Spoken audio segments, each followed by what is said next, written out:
Oh, We're there on. we go. Okay. Finally. Hello, everybody. Hey, everyone. So yeah, I turned my phone on and then it decided that it didn't recognize me at all. StreamYard didn't recognize me. I had to put tons of passwords in, go to different devices, and then as I said hello to Dave, my phone just conked out again and then just came back to life again. So I don't know. Could be an interesting one tonight. Well, at least we're live now. Any more technical issues, we'll just go on without you. Yeah. Yeah, that's true. Right, there's already been a massive chat without me, so let's just go through some messages just to start off with. So Jenny's here first. Jenny says hi. Then Heidi said hi. So it's still not finished Eye of the World. Oh yeah, that's a big book though, that one, isn't it? Have you read any of the Wheel? I haven't. And it's one of those things, like, I now have picked up both at, all these book fairs I go to and everything. I've now managed to pick up both the paperback of the first one and the hardcover of the first one, and I still haven't read one page of it. Actually, like a year and a half ago, PAX sent me a little tiny novella that's a prequel to the series. I didn't even know that existed. Oh, really? You know that? Yeah, it's called Dead of Bones. Yeah, it's called Dead of Bones. Wait, am I confusing my series now? Maybe I'm confusing my series now. Okay. I don't know it. Let me check. I don't think so. I think I got that right. Saying hello to everyone. Elaine's here. Hi, Elaine. Lots of people saying hi. I got that wrong. I got that wrong. Dead of Bones is a prequel to that Sword of Truth series. I mixed them up. That's why she sent me that, actually, because I picked up the wrong book and I mixed up the two series. So. Okay. Heidi says my favorite part is the Ravens. Did you get up to that part? Okay, that's talking about is it Wheel of Time? I think What's it called? That's what they're talking about. Yeah, Wheel of Time. The first one's Eye of the World. Yeah. You haven't read those, right? No, I haven't read them. No. To be fair, I didn't even know about them until I started watching BookTube. Oh. So it's been going a while. So clearly, I was just out of date with fantasy stuff, with the newer fantasy stuff. Yeah. This is true. After everything was going on, I said, I need to get my tea. Just met Elias, kind of like him. Hope he's around for a while. Okay. Hey. Yeah. Well, no. I have my biscuits ready. I've got my biscuits ready, and I got a bonus thing as well, which is nice. I'll tell you about it in a minute. Yeah. Live ship. Fast. Oh, okay. Is this Robin Hobb? Yeah. Yeah. William is here. No, you're not late. I was late. Dave. Imagine we've just been a chat on here. That'd be hilarious. I've got the shirt for it tonight. I don't need Gareth. I love it. I'm doing Dave things.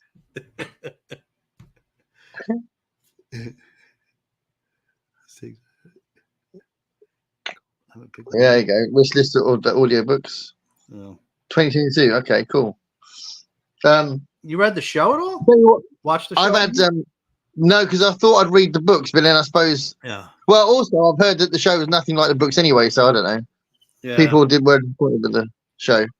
Talking about shirts, I've had this one redone, so it fits me now. But how cool is this shirt? That is very cool. Did you get that for your birthday?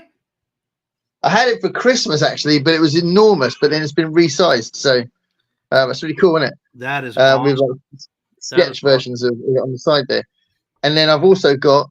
Have I got that with me as well? Yeah. In the same present, if you like. Where are we?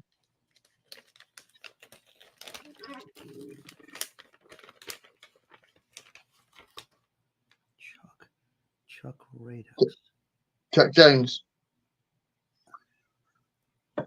And again, some of the sketches I'm going to embarrass myself and say I don't recognize that name. Oh, Chuck Jones.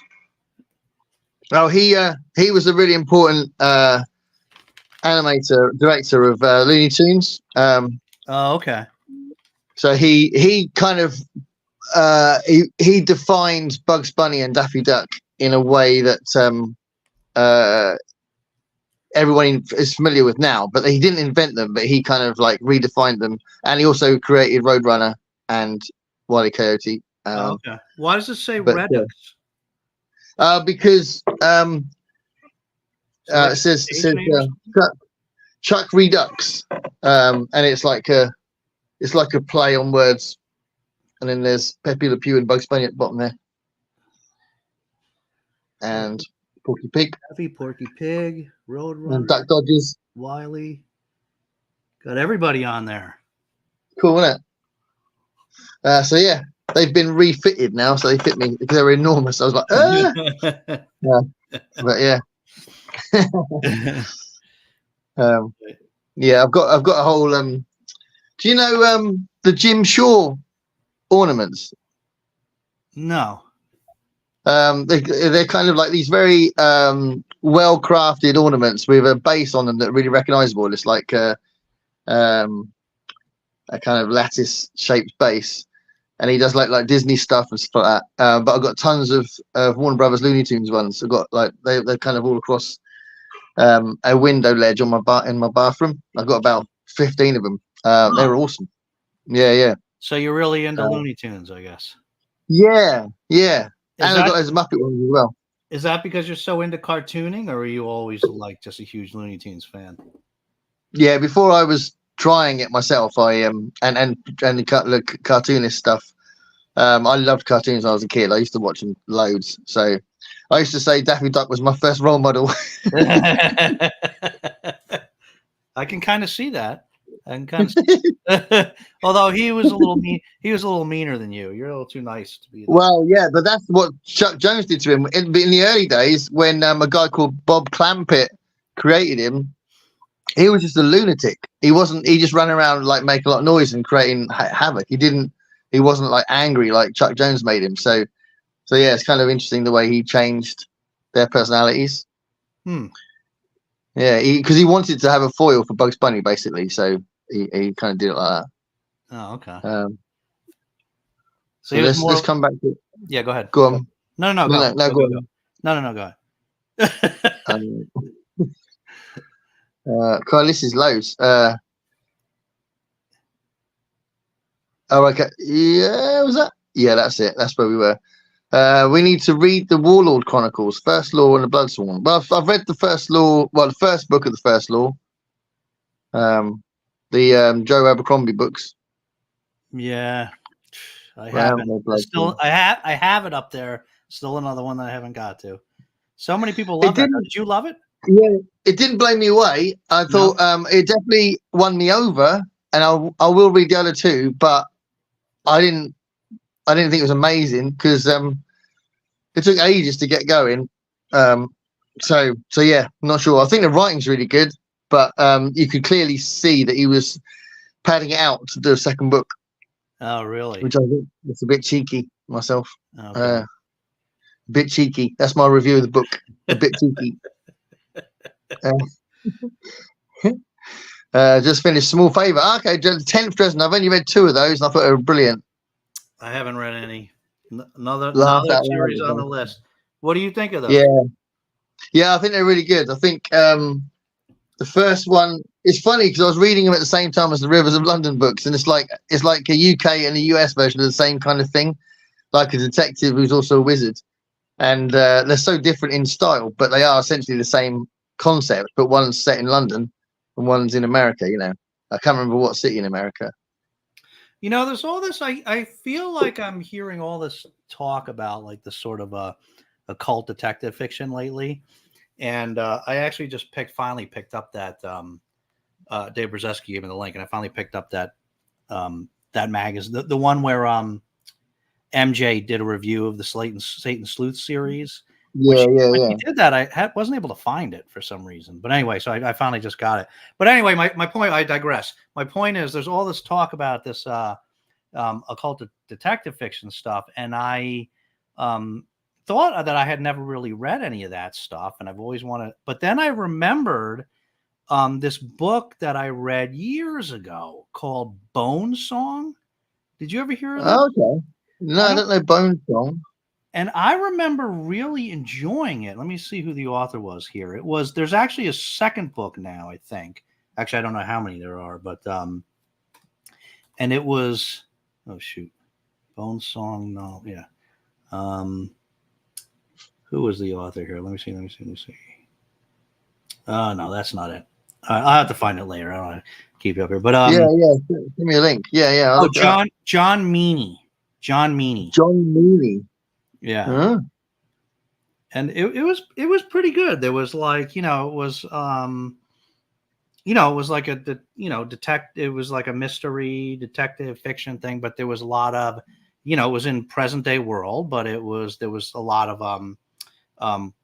there was some witchcraft elements and certain people that were technically, I don't want to give the whole thing away, but certain people that were like technically dead, but that weren't. And I remember enjoying it quite a bit. I read that one on a vacation. I remember it was like my vacation book. I read it on the beach, and it was pretty good. But I guess that would have been like an early occult detective fiction book. Yeah. That's what you'd call I'd say for anyone watching who read both the Rivers of London ones and the Dresden Files, I've read 3 Rivers of London ones, and I've read 2 Dresden Files ones, and my favorite out of all 5 books is the first Rivers of London one. I think it's really good.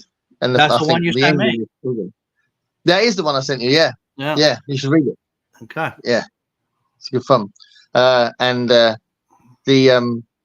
end. It's just a really cool ending. Like the final kind of fight is really dramatic. It's sort of set in a theater, and it just goes apeshit. It's really cool. Okay. So that's clearly a reference to the Roadrunner. Love it. Hello, Shuffle.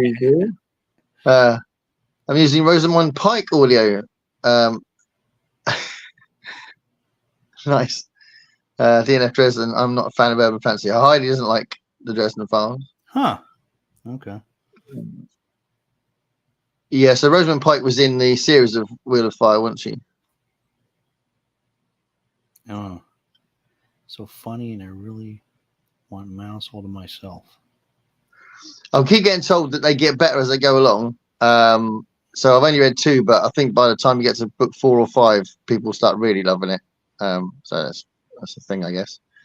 Whenever a politician gets ironically endorsed by someone, I call that a Bugs Bunny kissing our butt. Nice. 2.5 speed. Wow. Okay. So Libby doesn't change the speed. She's talking about her accent, the Scottish accent. They do talk fast. Do you listen to many audiobooks, Gareth?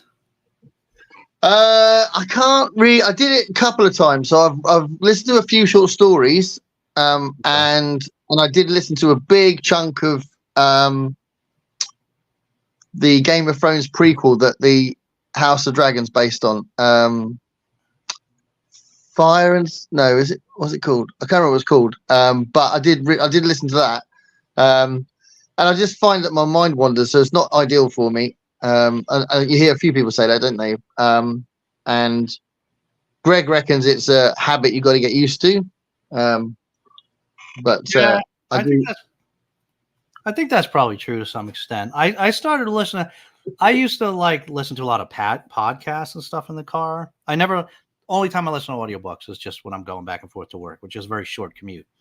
But I did switch over from podcasts to audiobooks, which is I'm enjoying it because I get stuff, I get some additional stuff done that way. But I think that's right. I think you do got to get used to a little bit.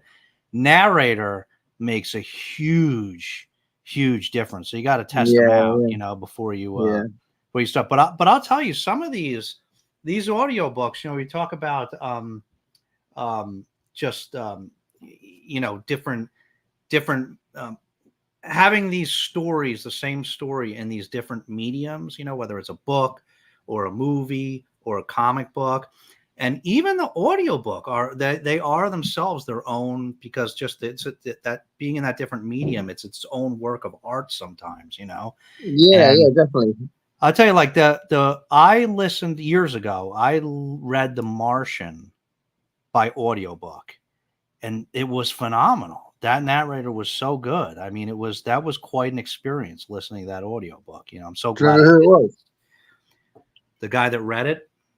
I Yeah. don't, but I'll find out. That was really Yeah. good.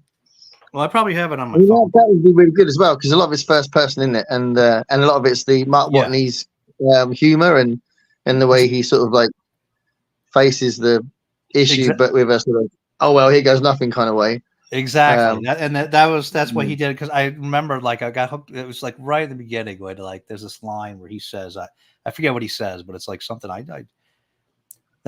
something like that was the moment when I realized that I was like completely effed, and it was like, I forget what it was exactly, but it's just the way he did it, because it was in the first person, the way he said it. It was like I was cracking up, Yeah. Let me see I probably have it here.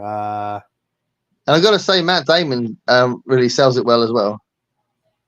Yeah, you like the movie? I love the movie. I absolutely love it. See, I thought the movie, I had listened to the audiobook and then I saw the movie. I thought the movie was an incredible disappointment after. Really? Maybe the guy just did too good a job with the audiobook, but I found that to be such a better experience. Well, they do say the first time you encounter something is usually your favorite version. So maybe it's just like when you watch something and then it gets remade and then, you like the original. Maybe it's just like that with an audiobook. Maybe. I remember watching that movie finish. I got so many accolades and everything, and I was like, man, all these people that like love this movie, they need to go read the book, because like it was like it blew me away. So I read the book afterwards, because I found it a really interesting experience. The fact that I read it thinking I didn't need to read it because I knew that it was close. I'd heard that it was close to the film, and I thought, well, why bother reading it? But it's a real credit to how well it's written, that even though you know exactly what's going to happen, it's a thrill ride reading it anyway, because of the way it's written. Do you know what I mean? And I think that's a testament to the book. From what I recall, there was I'm not going to remember what it was now, but there's a number of different like key events, like when, I don't want to give too much away, but he goes on a couple excursions, and there was a couple key things that kind of define that story. And I don't remember which one it was now, but I remember thinking that one was just completely not even in the movie, and I couldn't believe they left it out. It was like, now it's kind of like I have to go back and find what this was. Yeah, I can't remember. But I mean, if I leave something like 2 weeks, I won't be able to remember that kind of detail anyway. So I'll be watching unless it's like totally like if it's something like I Am Legend, which is completely different. But after you catch up, I want to ask you something about that. But go ahead. Yeah, I'll go and look at some more of these. So first of all, should be listened to. Narrator is the best in the business. Yeah, well, it might help. I mean, I don't know. I mean, I didn't not like it, but it definitely won me over by the end of it. I mean, I read the first couple of 100 pages quite slowly, thinking, God, this is just world building on world building on world building. Yeah, Rivers London is really, really cool. I really enjoy them. Pacey was good. I'm going to get them all, but then binge as fast as I can. Do you know Pacey? I don't know what that is. No. Maybe that was that possibly the Martian narrator? No, I don't think so. No, because when they say who it is, I think someone's going to say who it is. It will ring a bell with me, I think. He's a writer, I guess. Hi, Nicole. Trouble with pieces. Other things must be. First orders and books.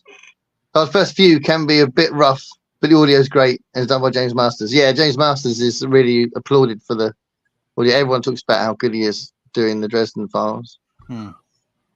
So Nicole writes urban fantasy, so you've got to be careful slagging it off, because Nicole's going to be like, all right, mate. Right.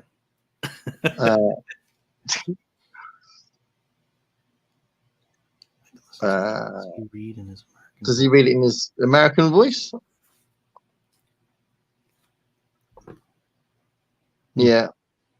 First law is American voice, no Spike. So did he put on an English accent when he played Spike then? Because I didn't really watch Buffy.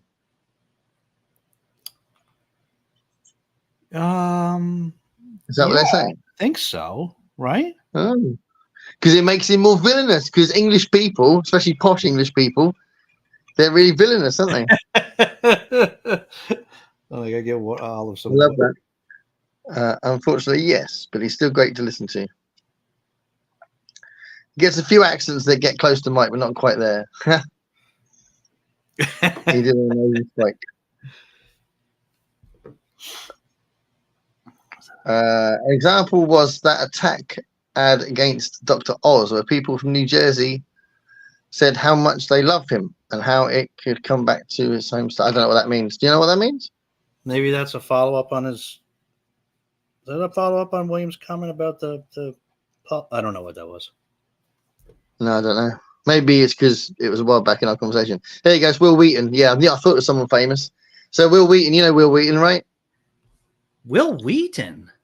Yeah, he played Wesley Crusher, didn't he? But he's been really successful in audiobooks, and that did ring a bell. I knew it was somebody famous. I wonder if more than one person read it, because I don't remember Will Wheaton reading that. I listened to Will Wheaton when Will Wheaton did what's the one with Ready Player One?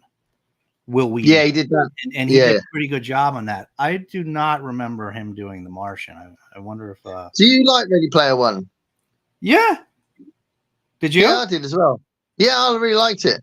Yeah. But it feels like you shouldn't say that on BookTube because lots of people say how awful it is, and really, I don't know. Yeah, it's weird because as soon as I started doing BookTube, I noticed it, and I was like, oh, I won't go too mad on that book. But I thought it was good. But then the thing is, I'm that age, right? So all the references, I was just really going, oh, cool. I mean, on the second page, they talk about Oingo Boingo, and I'm a big Oingo Boingo fan. So I was like, yeah, I'm well up for this, So I don't know. It's not necessarily the best book ever written, but I really enjoyed it. Did you read the second one?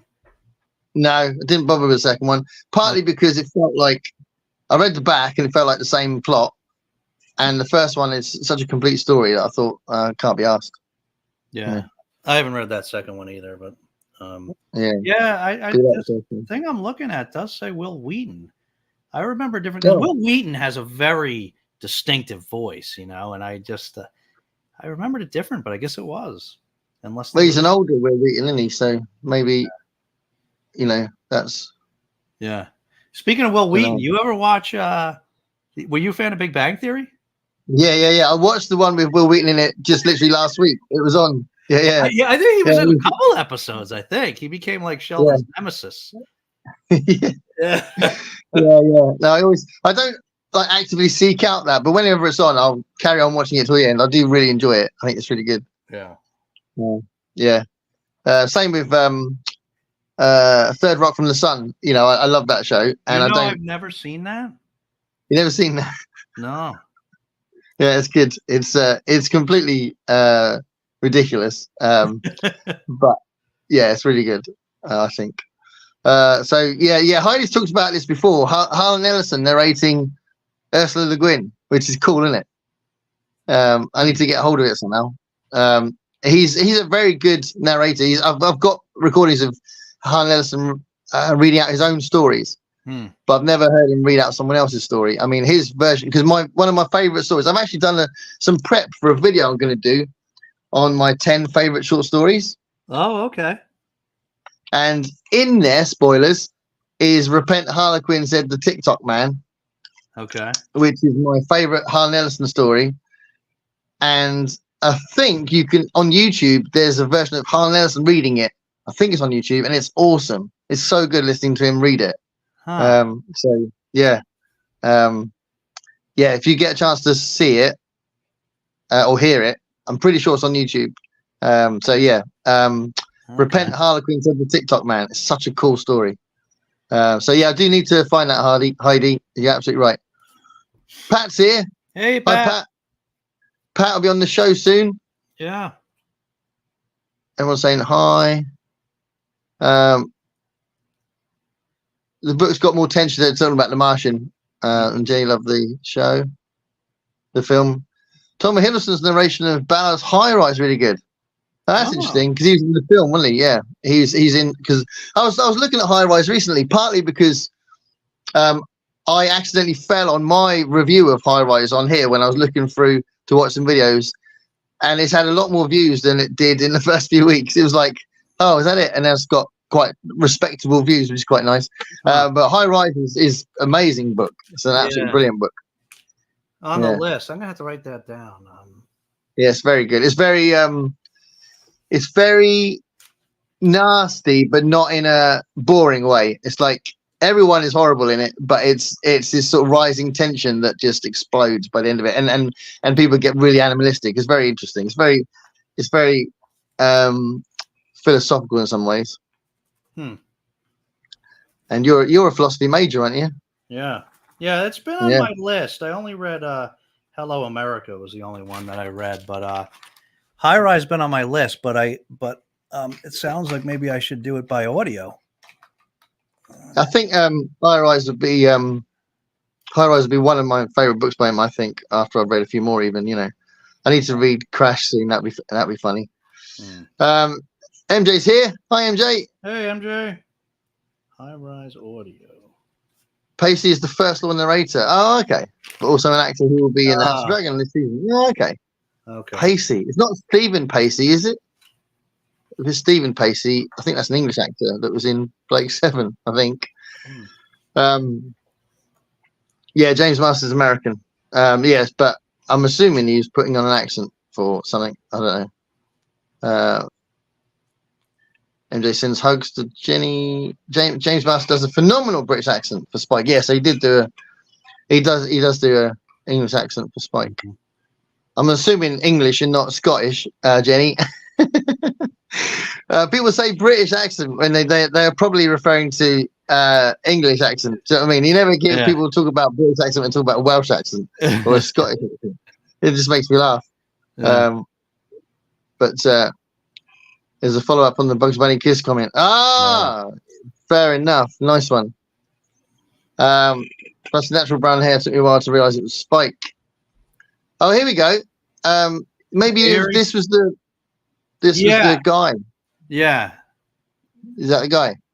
I think that was the guy. Yeah. So they must have had a couple of so you got there first. Audiobook. You heard the OG version. The OG version, that's right. That's how I always do it. That was which is interesting. I wonder why they would do it twice, but especially because that Bray one was really good. So I don't know. Yeah. So maybe another publisher got hold of it and wanted to use like a name character or something. A named narrator. Yeah. Let's Go Bang have the series on DVD. That's for Elaine. Shame we never get away with that kind of humor these days. In Big Bang Theory, that's not that old though, is it? Maybe still making it is. Yeah, I mean it's. Was it finished? It only finished about 5 years ago, didn't it? Yeah, it was 12 seasons though. I mean, so that first season was a long time ago.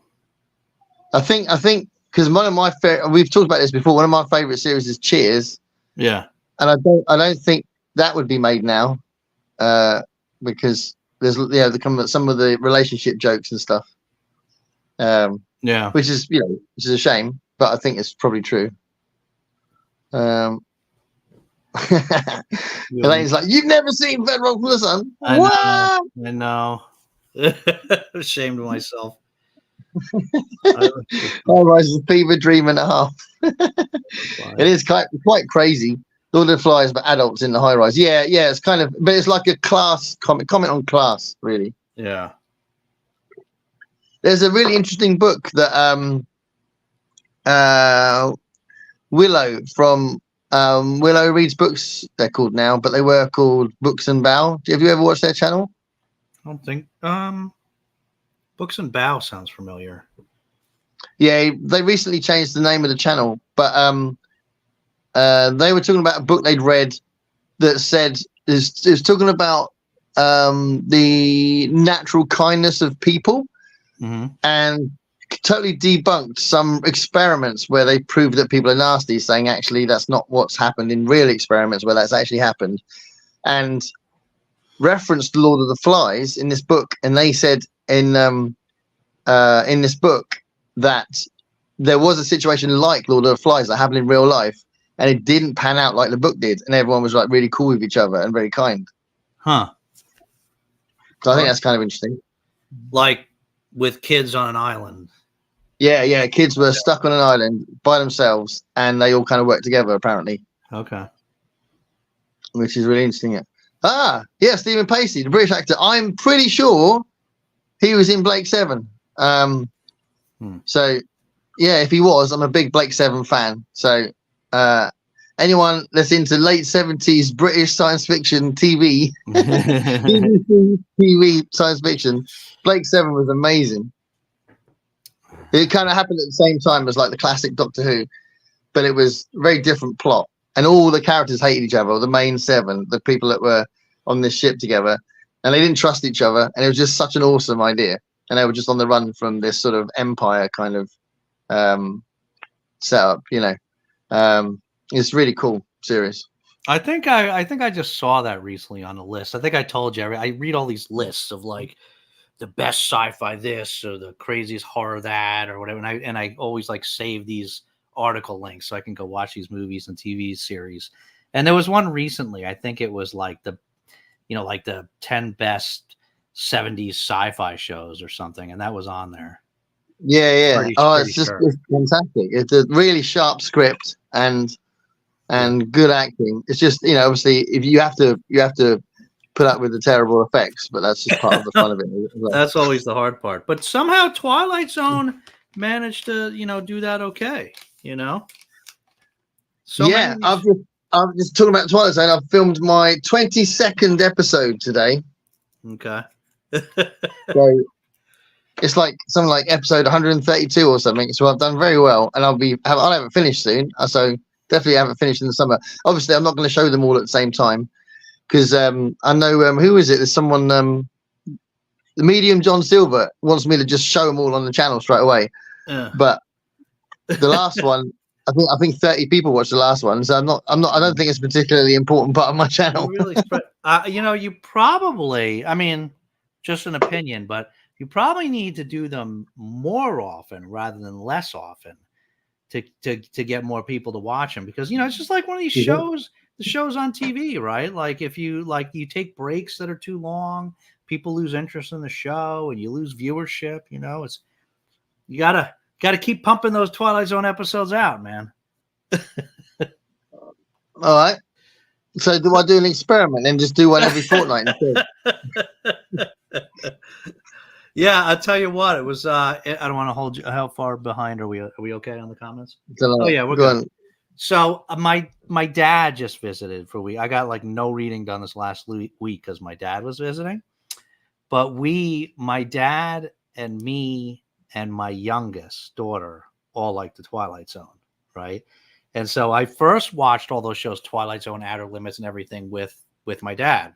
So I don't know if your ears were ringing because I was talking about you a bunch, because he started telling me about how he was doing, like he did a couple years back, he did a run through of the whole Twilight Zone series. Oh, okay. Yeah. And now he enjoyed it so much. Now he's doing it again. He's like is in the first or second season of his second run through, doing it again. So what happened after he said that, right? I got started. I whipped out the book. I was telling him about the Zachary thing and you and everything. So I pulled out Mark Scott Zachary's book, and my dad was like, he was obsessed with that book. Like every time I walked in the living room, he was reading it. I just left it on the coffee table. He's reading it. And like, he was only here a couple days, and he had already got on Amazon and ordered a copy of that book for himself. It's an amazing book. Yeah, I'm a bit of a sucker for episode guides anyway. I've got episode guides of all my favorite shows, but that particular book, it's so well done, isn't it? And there's so much detail in it. I do think it's really odd the order that he did the episodes. I was going to ask him, I forgot to ask him when we talked to him, why did you do it in that order? Because it's so weird. It's like it's not in the order that they were. It's not even in the order they were made, let alone in the order that they were shown. So I don't really get it. But But yeah, it's interesting because the season 4 is a bit of a slog because they're so long because they doubled the length. And then when it went back to season 5, because I'm on the second video of season 5, and the first video of season 5, it was such a relief to have normal size episodes again. And the first 6 episodes of season 5 are really, really good. Yeah. And then the next 6 I've just watched, most of them are just all right. They weren't great. And then I think I've got another run of 6 episodes that are just all right.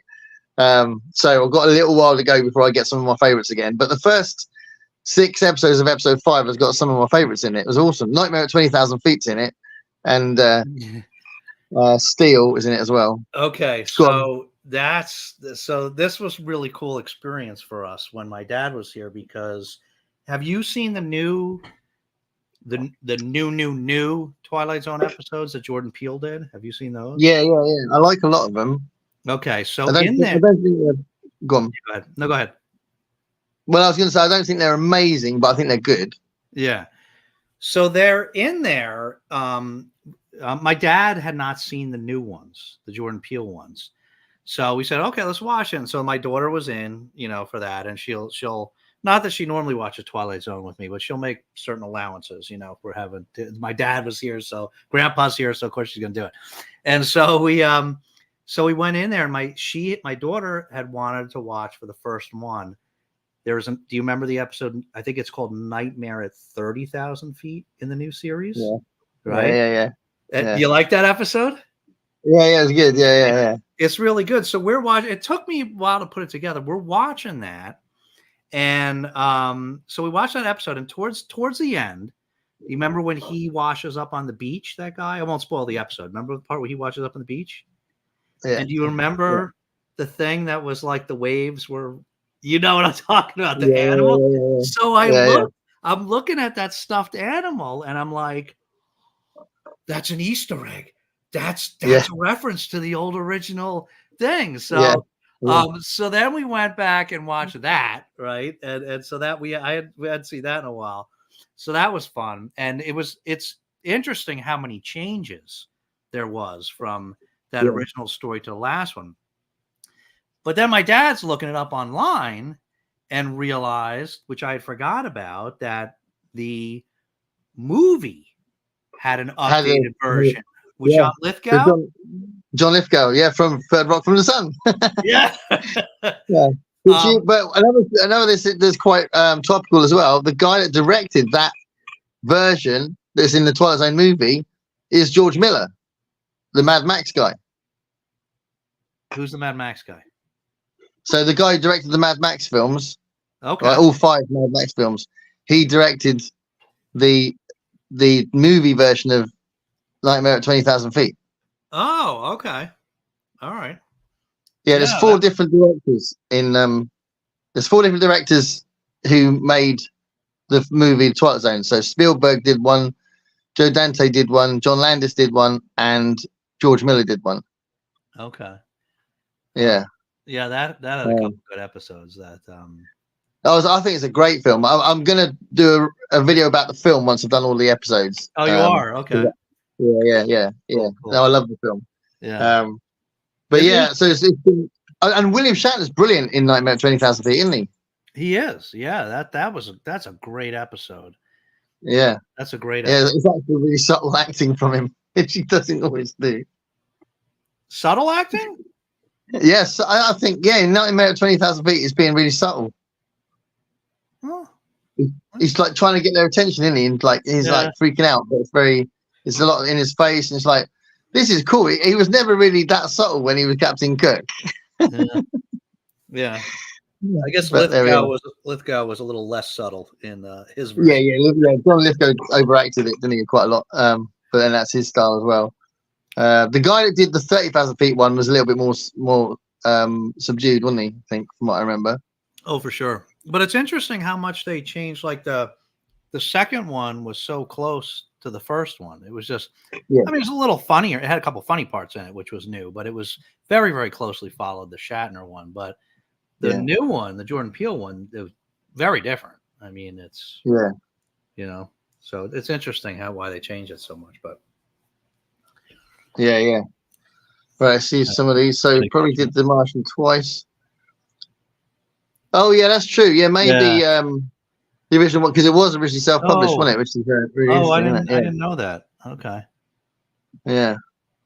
That's Crystal. Hi, Yeah. Crystal. Hey, I've Crystal. just tagged you, Crystal. I just tagged you in a video. You won't see it probably for about 3 weeks, but you are tagged in the video I've just done. I think it's the booktuber name tag. I think it's that one that I just did. But, nice to see you, Crystal. Oh, Elaine hasn't heard Taylor Swift. me not watching Third Rock from the Sun yet is like her not listening to Taylor Swift yet. Love it. Love it. Hi, Crystal. Hi, Crystal. Some Jim. Yeah, I like Watch Mojo. Just a YouTube channel. Have you seen that? Watch Mojo? No. What is that?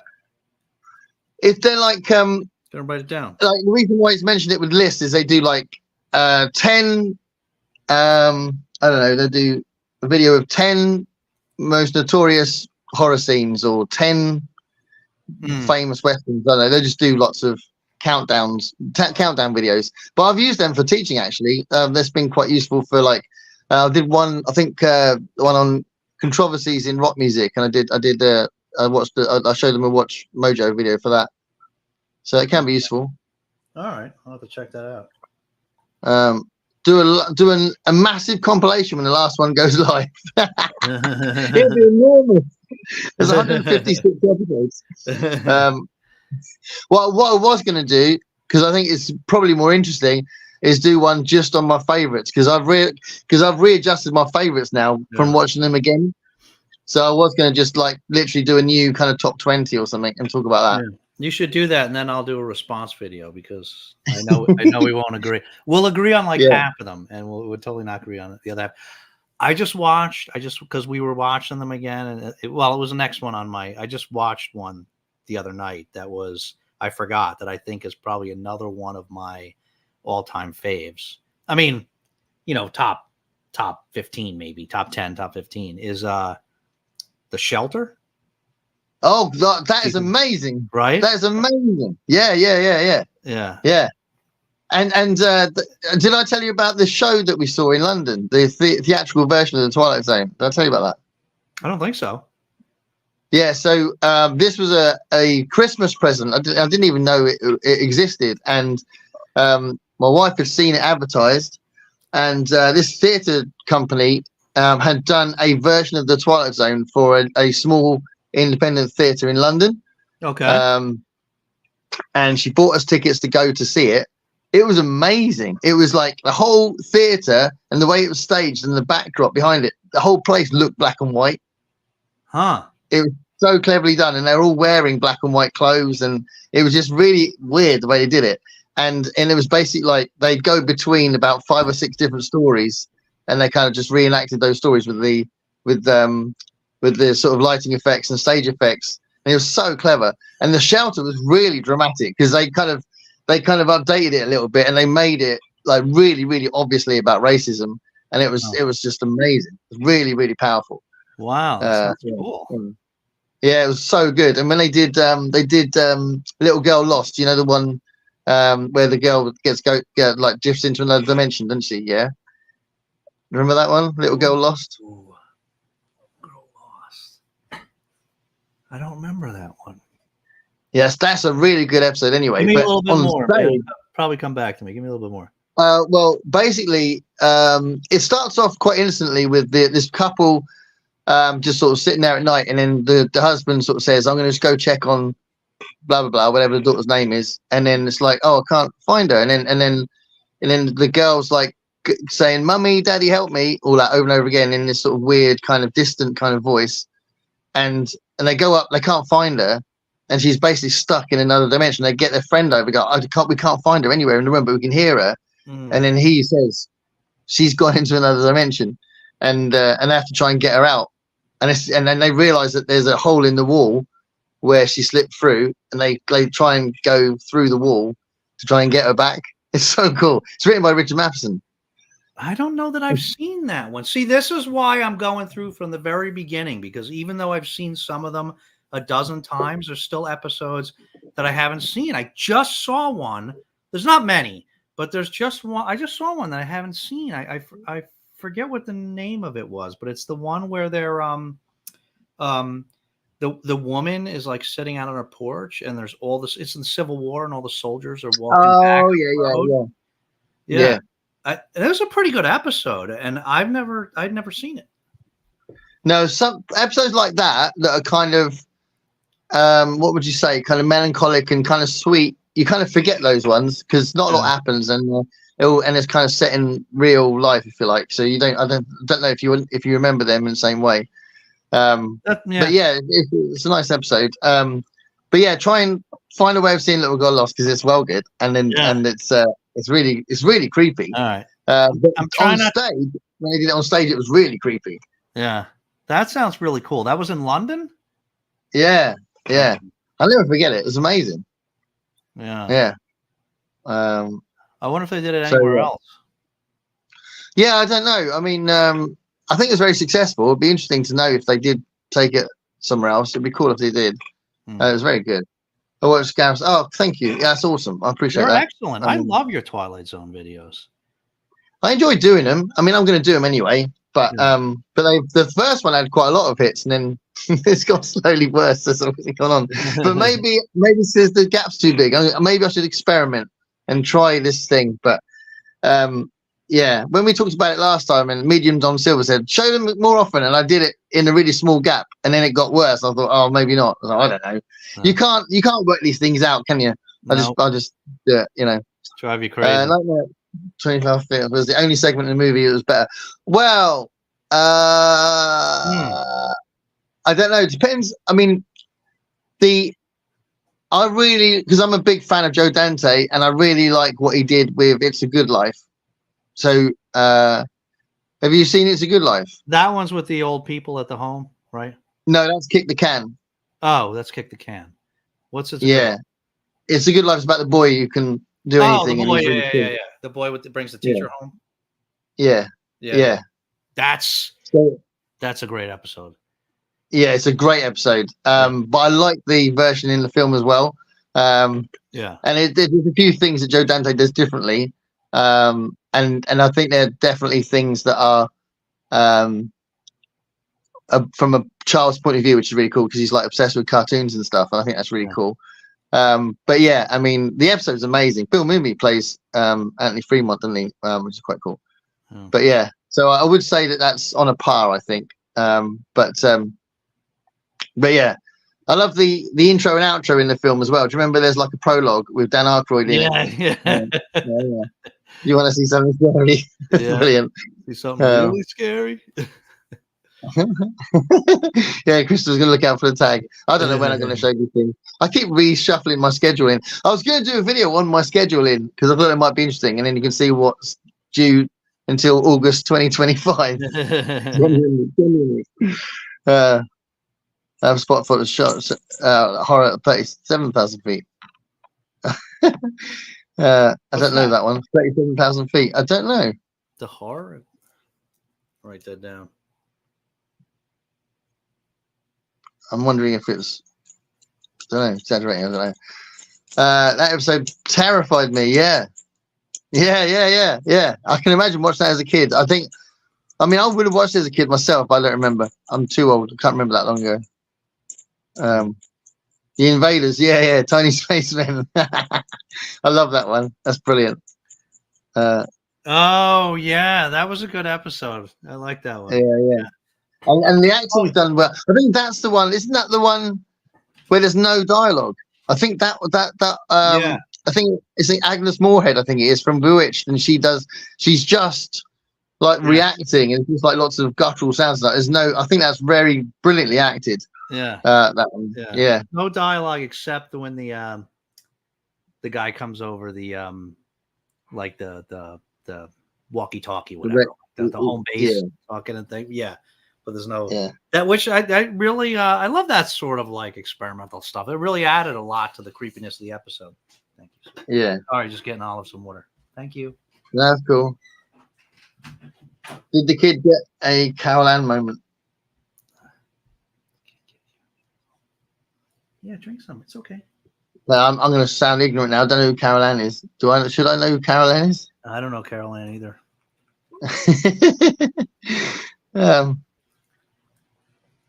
Is it really hot over there? It's not too bad. It's getting hot now. Yeah, it was very dry. So we hadn't had rain for a few days, which is good. It was really sunny, and it's definitely warm air. So actually, yeah, thinking about it, all night tonight until doing this, I was topless. I won't do the show topless. Don't panic. They're all turning off. Oh my god, don't do that. But I was topless in the front room for hours, and I thought, oh, better get ready to go public.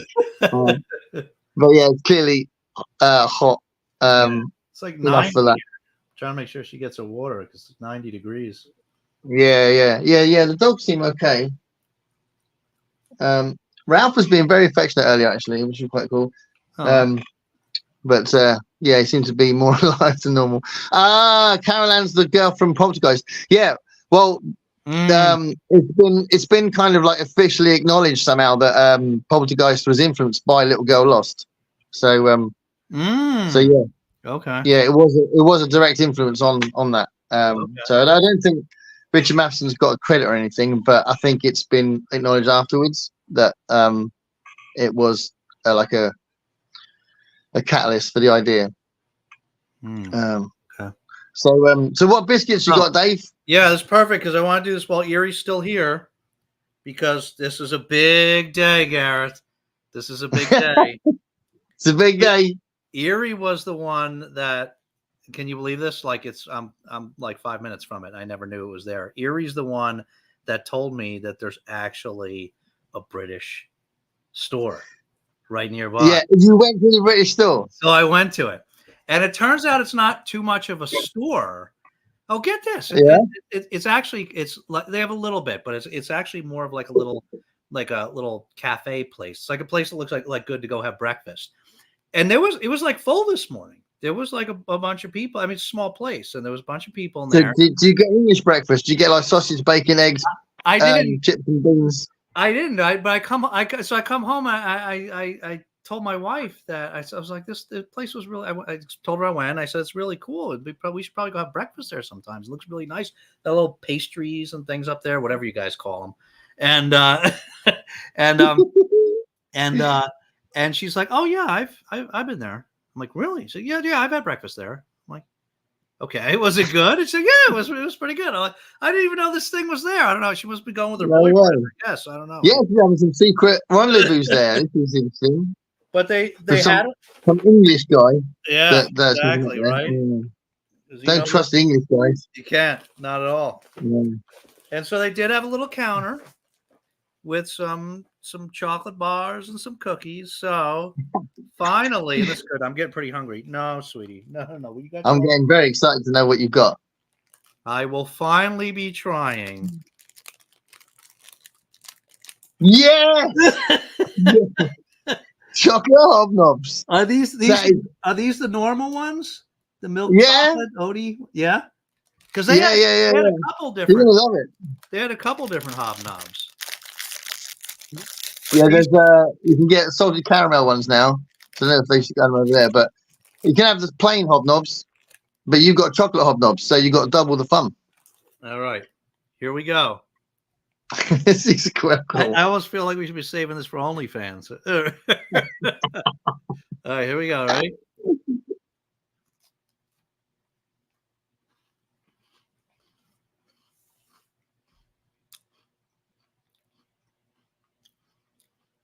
That's pretty good. That's pretty good. I wouldn't say phenomenal. But good. Dave, what are you doing? Spoiling the moment. Pretty good. Now that can you can have a really bad day, and then chocolate hobnob will cheer you up.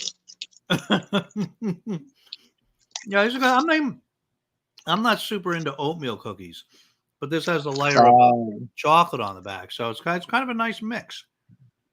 Yeah. Mm-hmm. Oh. Yeah, and it's the right level of. I think it's the right level of sweetness in the actual cookie that goes well with the chocolate as well. Yeah, it's like what do they say, sweet and savory. Do they? Not the term? Sweet and savory? Well, I thought. Well, I suppose so. But is the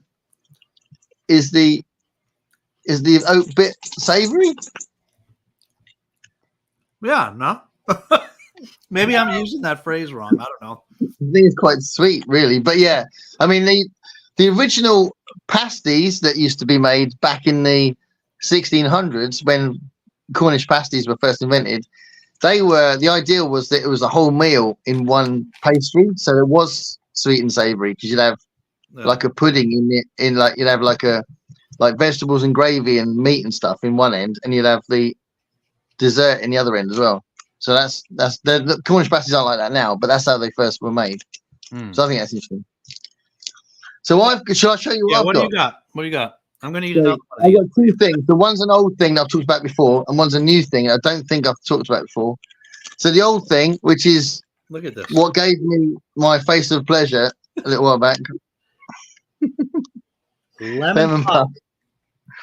So See, those don't sound good to me. They do. They don't. No. You really like lemon stuff? I love lemon stuff. I couldn't eat just a raw lemon, but I love lemon flavored stuff.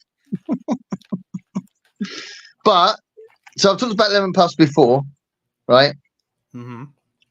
But what I've got now as well to go with it, I've got Kit Kats.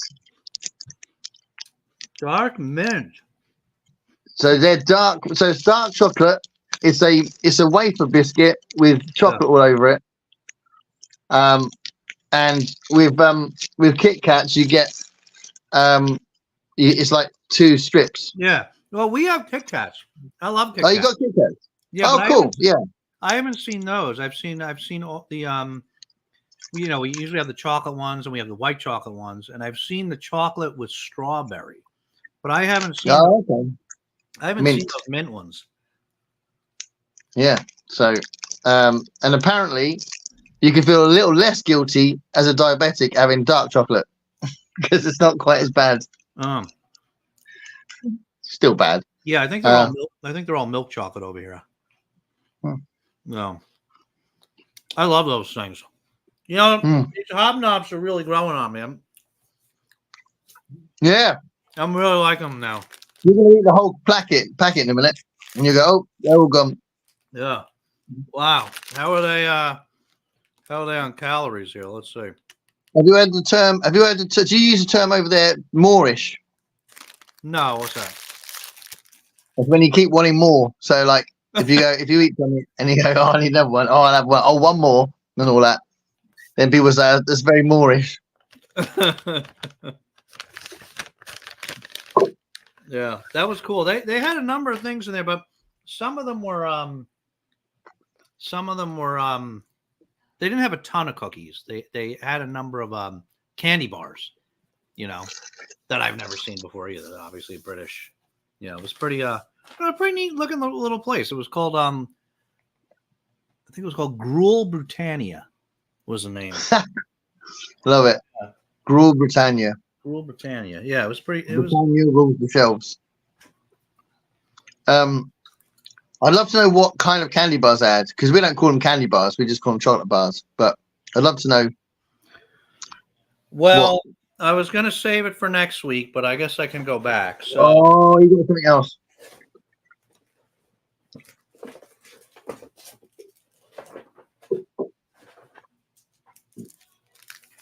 Did you get a Yorkie? A Lion Bar. You got a Lion Bar. Awesome. Are those good? Yeah, I like Lion Bars. I mean, I'd eat anything, to be fair. But yeah, Lion Bars are awesome. Eat anything. All right, let me try it. Oh, it's quite. I don't know, because Americans like extremes, don't they? And you might think it's a bit mild. I don't know. You like to cake everything in masses of sugar, don't you? Oh, you like it? It's like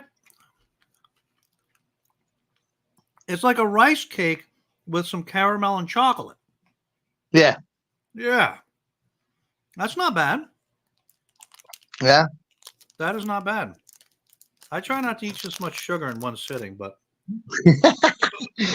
I imagined. I don't know because I haven't been like become an expert in American snacks and American candy bars, but I think you've got a lot more sugar intake than we do in your ones. I think apparently your cereal packets, not bars, but the cereal you have in the morning is just like having like a kilogram of sugar. Apparently, yeah. I try to stay away from those now. So I'll just have. I'm gonna have it. I'll have like oatmeal, flavored oatmeal, because most of those cereals over here, they're just it's just a box of sugar, pretty much. Yeah. I mean, ours ones are sweet, but it's not just that. Do you know what I mean? It's usually like decoration over the stuff that's healthy. You know. Yeah. But let's have a look. We've got some comments about. Not those Kit Kats. No, these Kit Kats are definitely chocolate, but they're very nice. And I like a mint flavored chocolate is a very cool combination. So that sounds like something I'd really like. It's really nice. Is dark chocolate your favorite kind of chocolate? Or?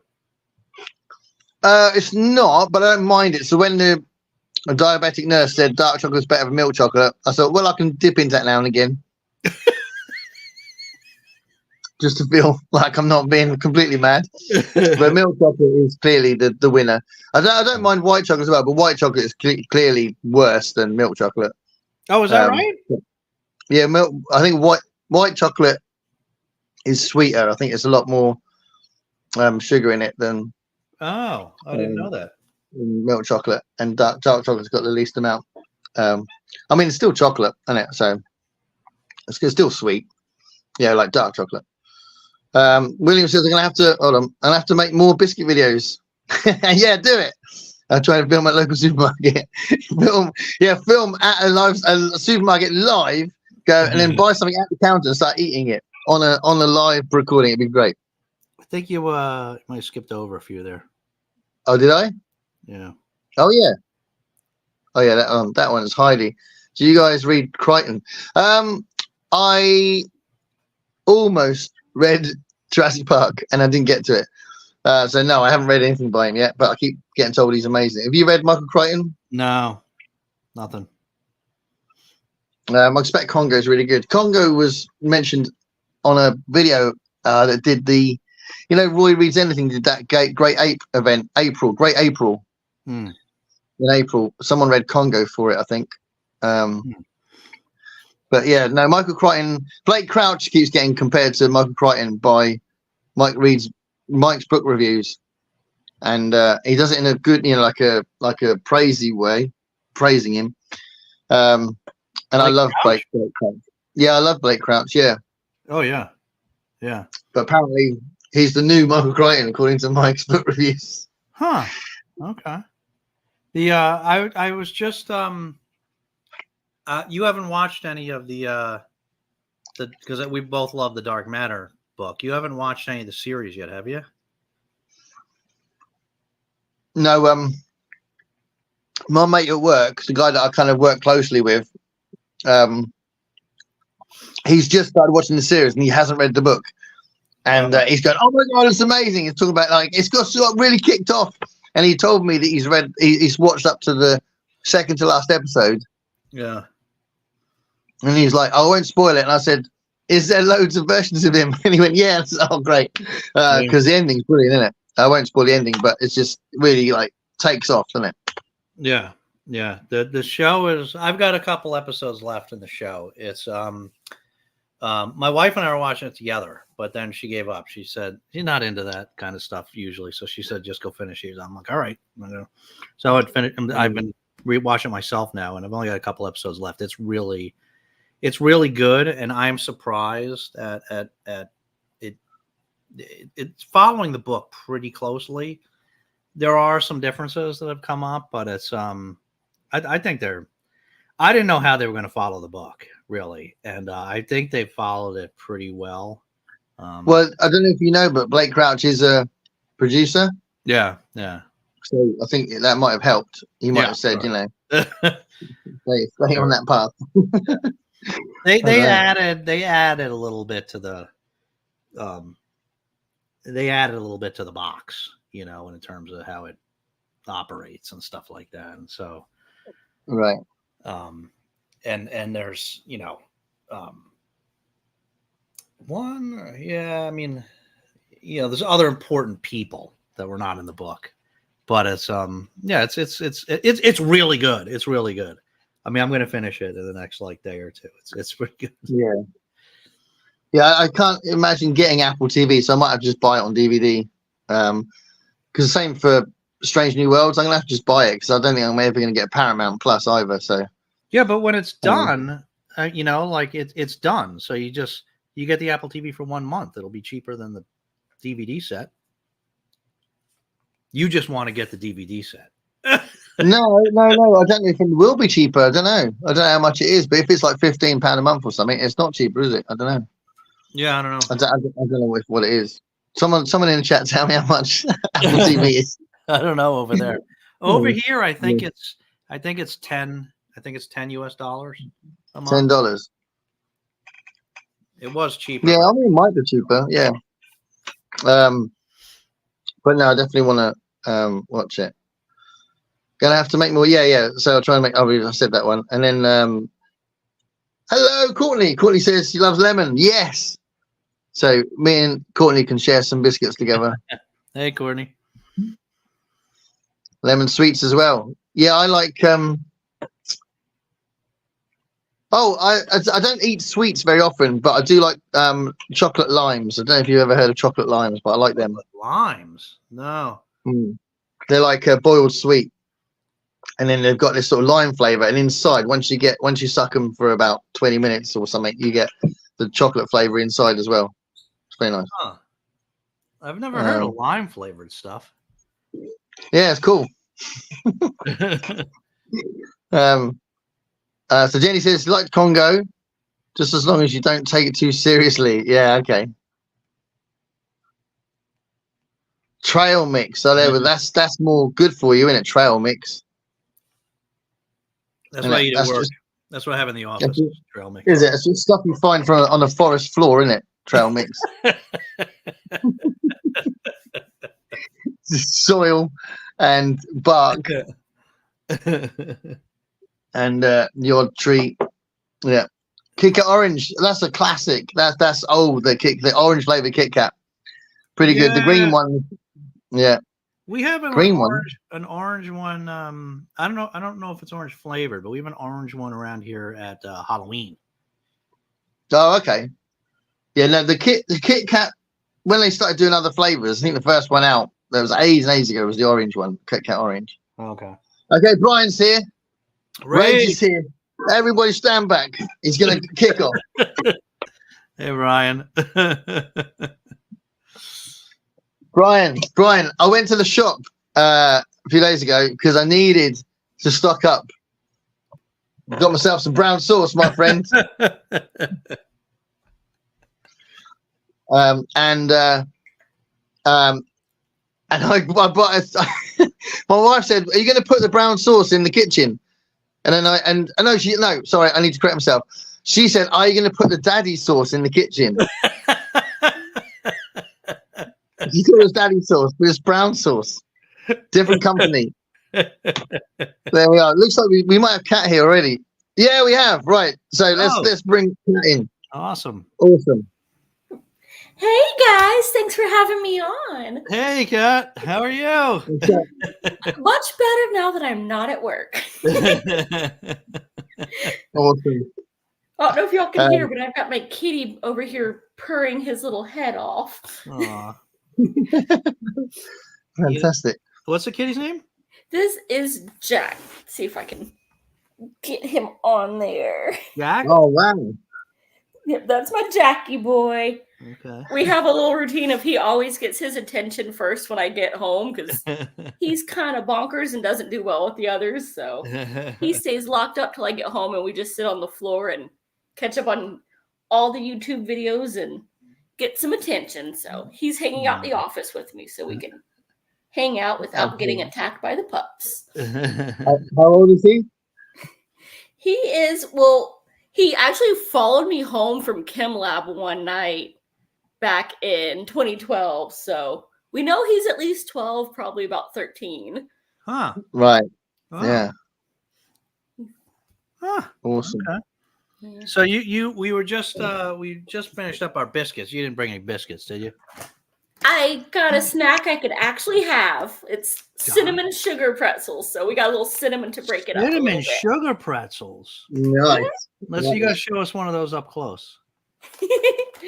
Yeah, these are the boyfriend found these. I'm like, ooh, I can actually eat them because of all the cinnamon on there. It kind of helps with the sugar.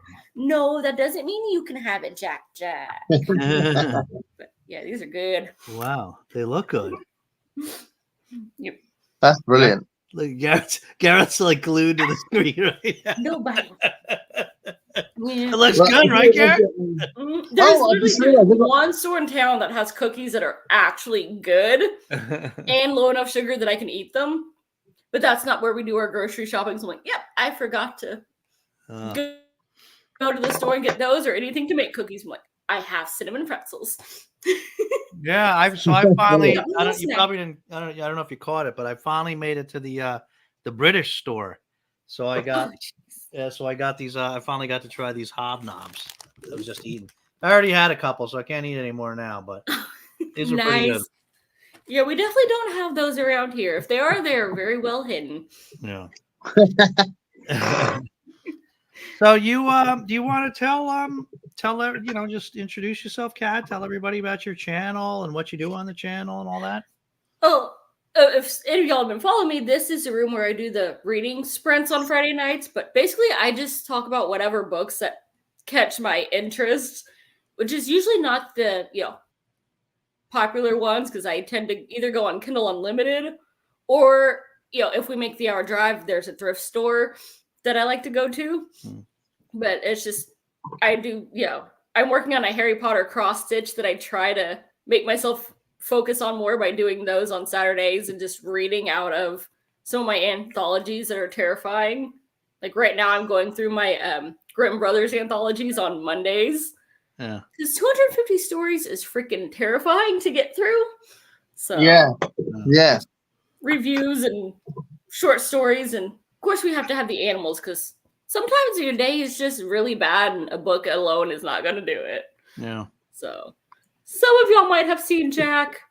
You've probably seen Little Man because he's the one that likes to snuggle when he's not on security duty and cussing out anyone that has the audacity to be outside, even if it's in their own yard. You might not see him in the videos, but if he's not napping, you will hear him, cussing out somebody at some point in the background. Yeah, my wife was just talking about this, that because my Olive and her sister, they like constantly, anybody that comes like in our cul-de-sac or anybody delivery, and they're constantly going nuts. One of my daughters works from home and it just drives her crazy all day. They're making such a commotion in her ear. But my wife was saying, she was just reading something that says like, they're making all that noise to drive to, try to scare the people away. And then eventually, right, the Amazon driver goes and gets back in his truck and leaves. And so they think they've done their job, So like every time the Amazon guy walks away, they're like, these guys are like, yeah, that's right, keep walking, Especially Lil Man, like he will cuss you out all day long. If you're dumb enough to turn your back on him, though, he's got a little Napoleon syndrome, and your ankles are done for. You would think that he would get like tired after a while, give himself a sore throat. No, my parents came to visit. He literally, like, from the second they stepped in the house till they went home after dinner, he would be cussing him out the whole time for the entire trip. Yeah. If we put him in the other room, he was just barking and trying to like claw through the door. Yeah. Dude. And of course, he's used to me and the boyfriend who are both on the shorter side. And then there's Daddy who's 6'3". He's like, I don't like this big thing.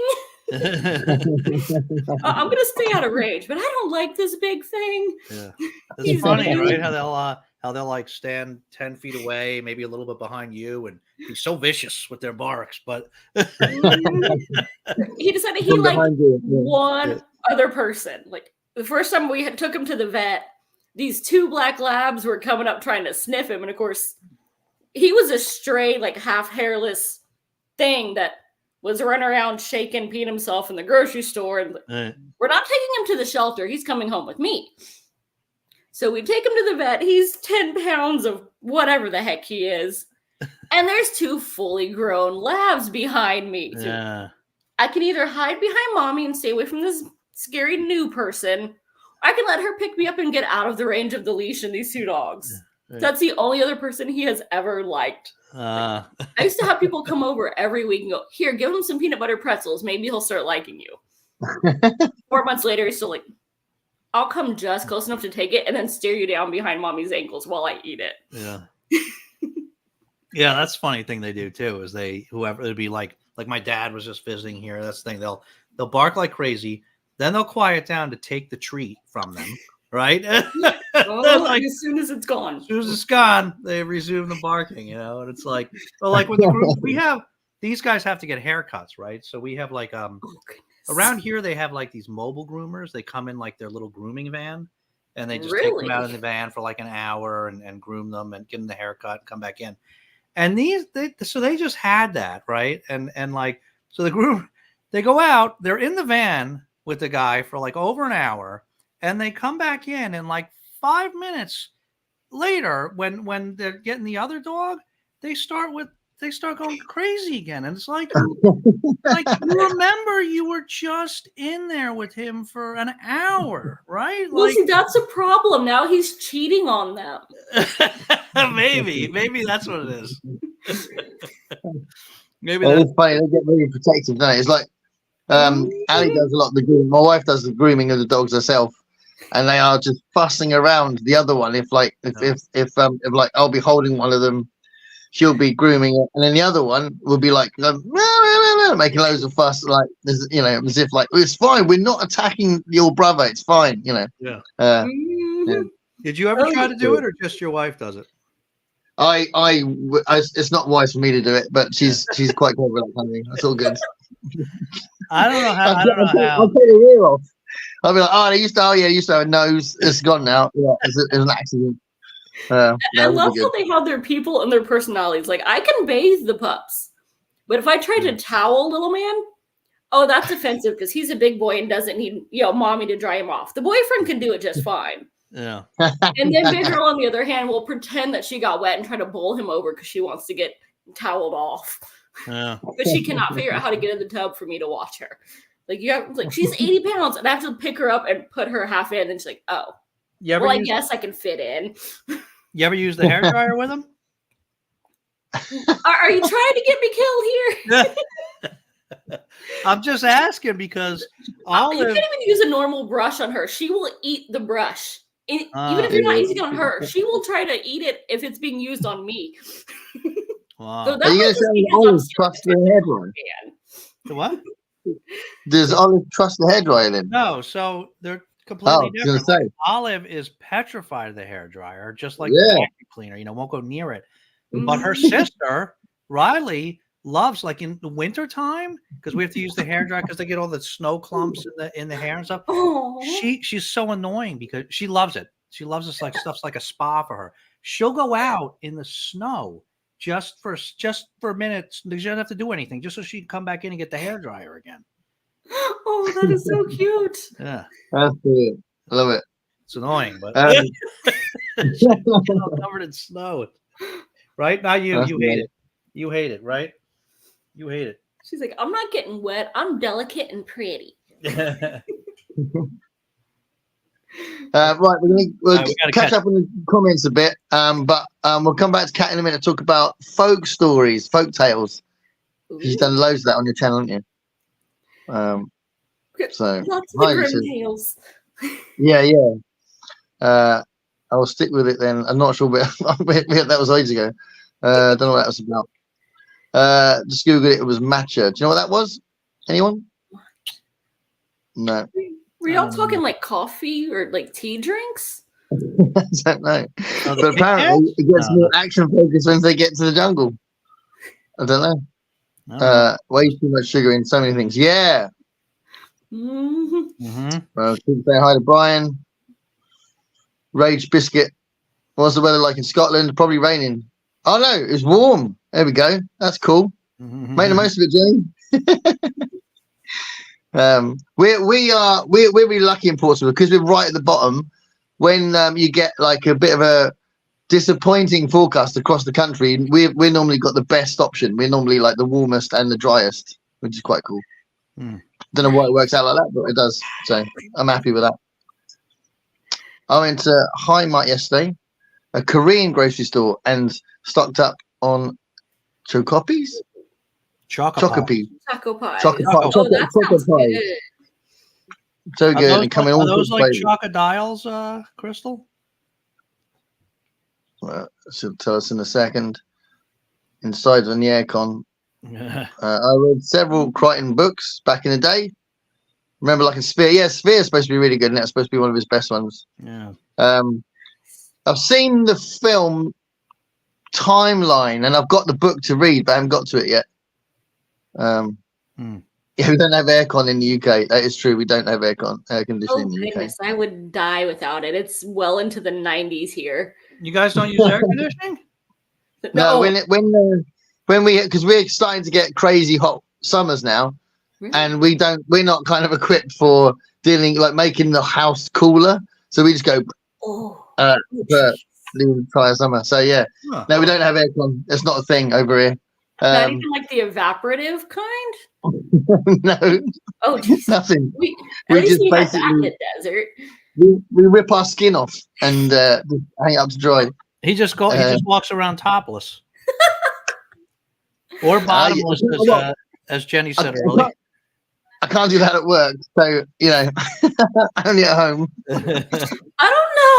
It might get you either a raise or sent to HR. Depends on who catches you. Yeah, I'm a teacher, so I really can't do that at work.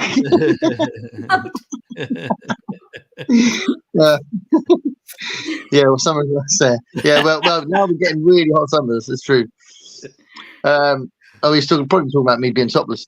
I want to read Sphere, but I can't get it on Kindle. I don't know how to go live on my phone. Oh, unless it's on someone else's live stream. The principle should be the same. Lots of people use StreamYard.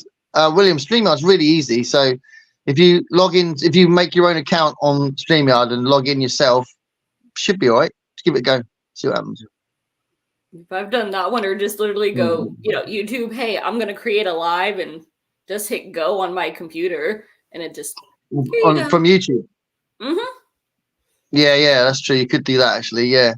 Yeah, it's always been there, isn't it? And yet, I think the first time I'd ever seen a collaborative live stream thing was through college, actually, and they were using StreamYard.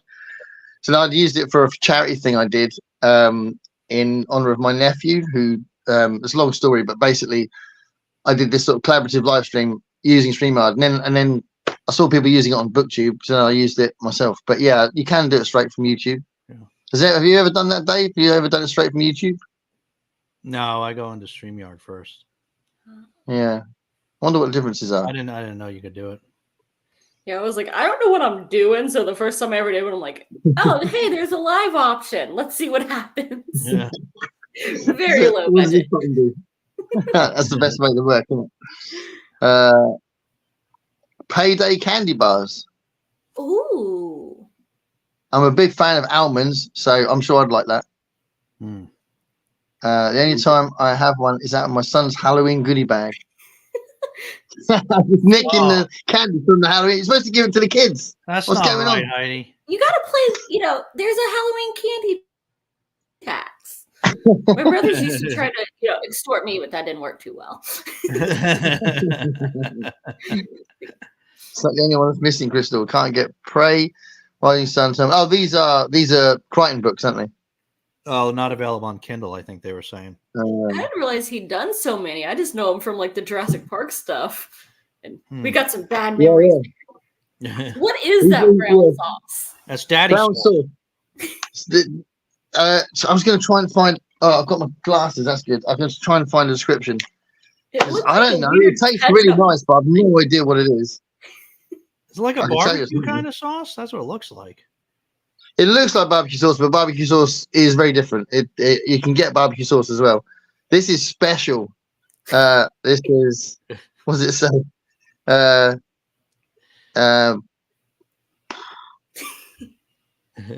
doesn't really describe it well. It says it's rich and tangy. That's just sounding more and more like, a good Southern barbecue sauce. Nice and brown sugar and ketchup based. Right? Well, that's what it feels like.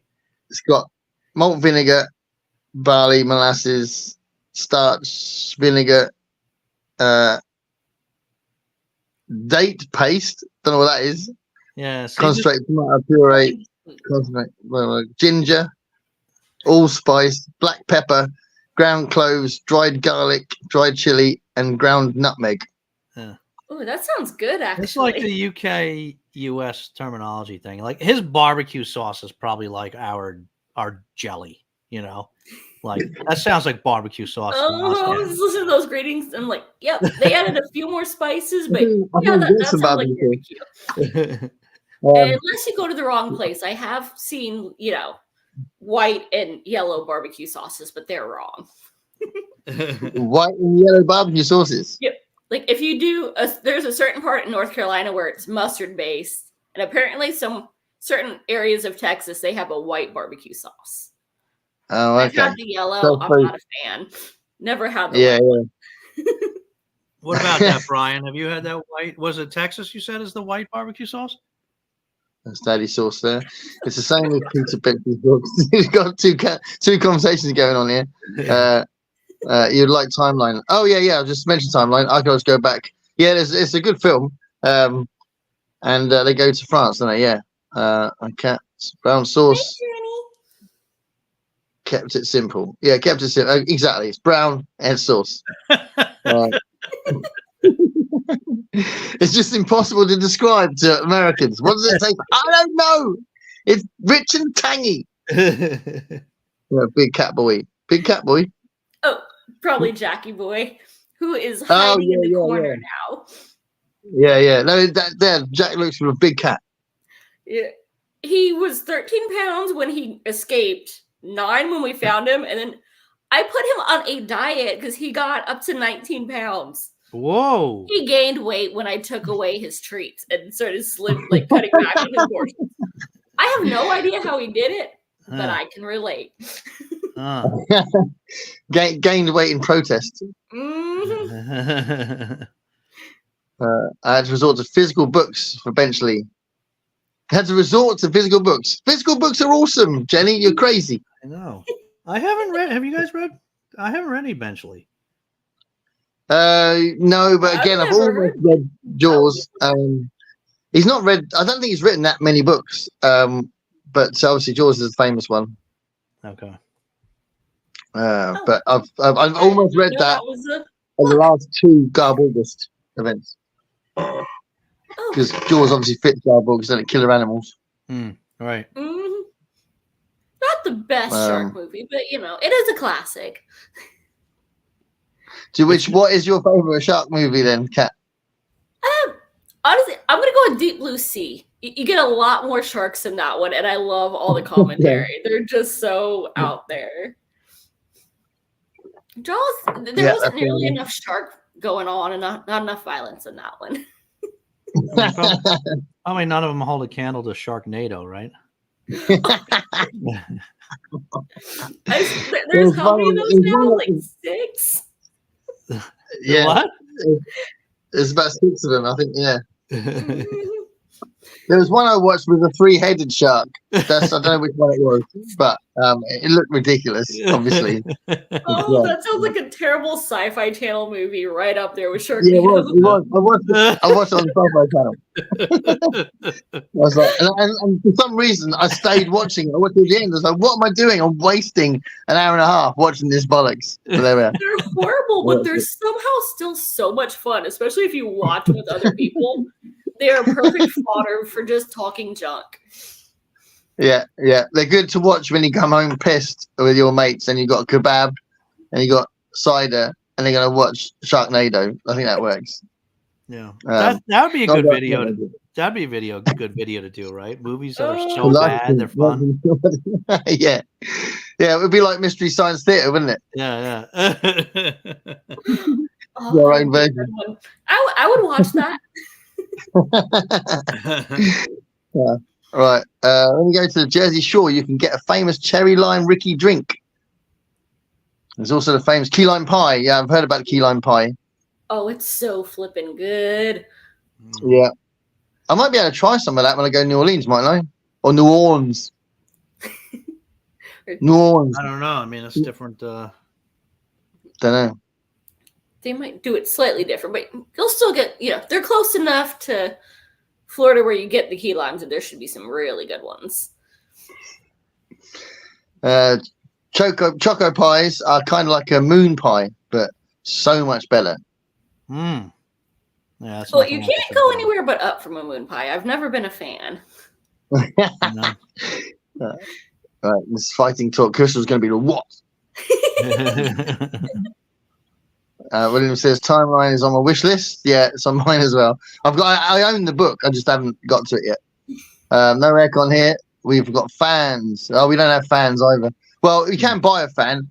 And the thing is, because as soon as it gets really warm, my wife immediately gets the fan out. And that's all you can hear. It's so loud that it does my head in. I'd rather be hot and sweating and like, rather than hear this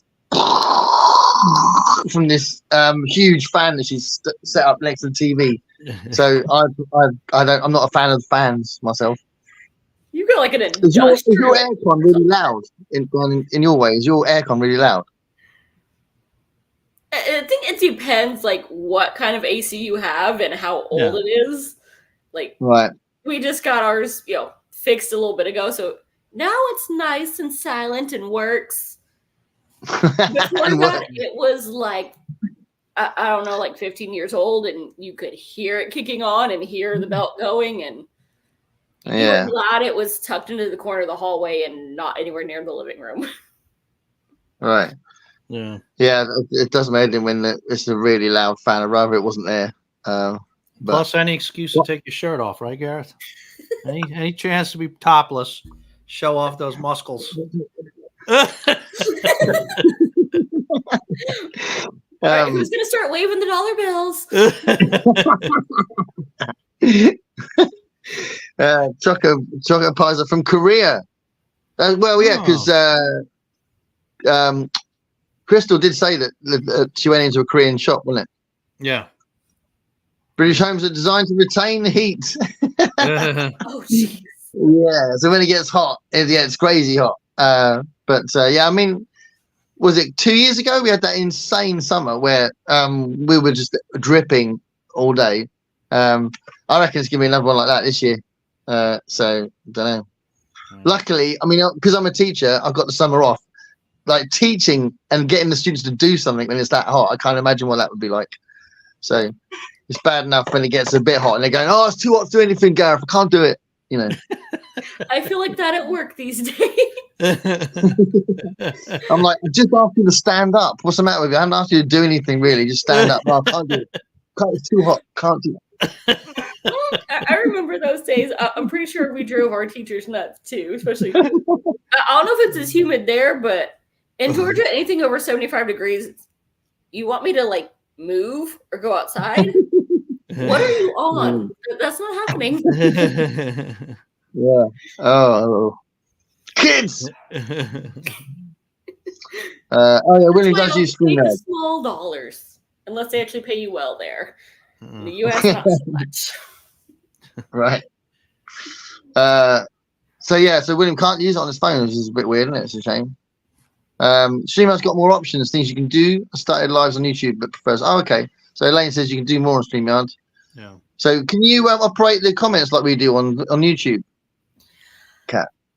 No, like I can see them, but if there's a way to actually like pop them out, I have not figured it out to save my life. Yeah.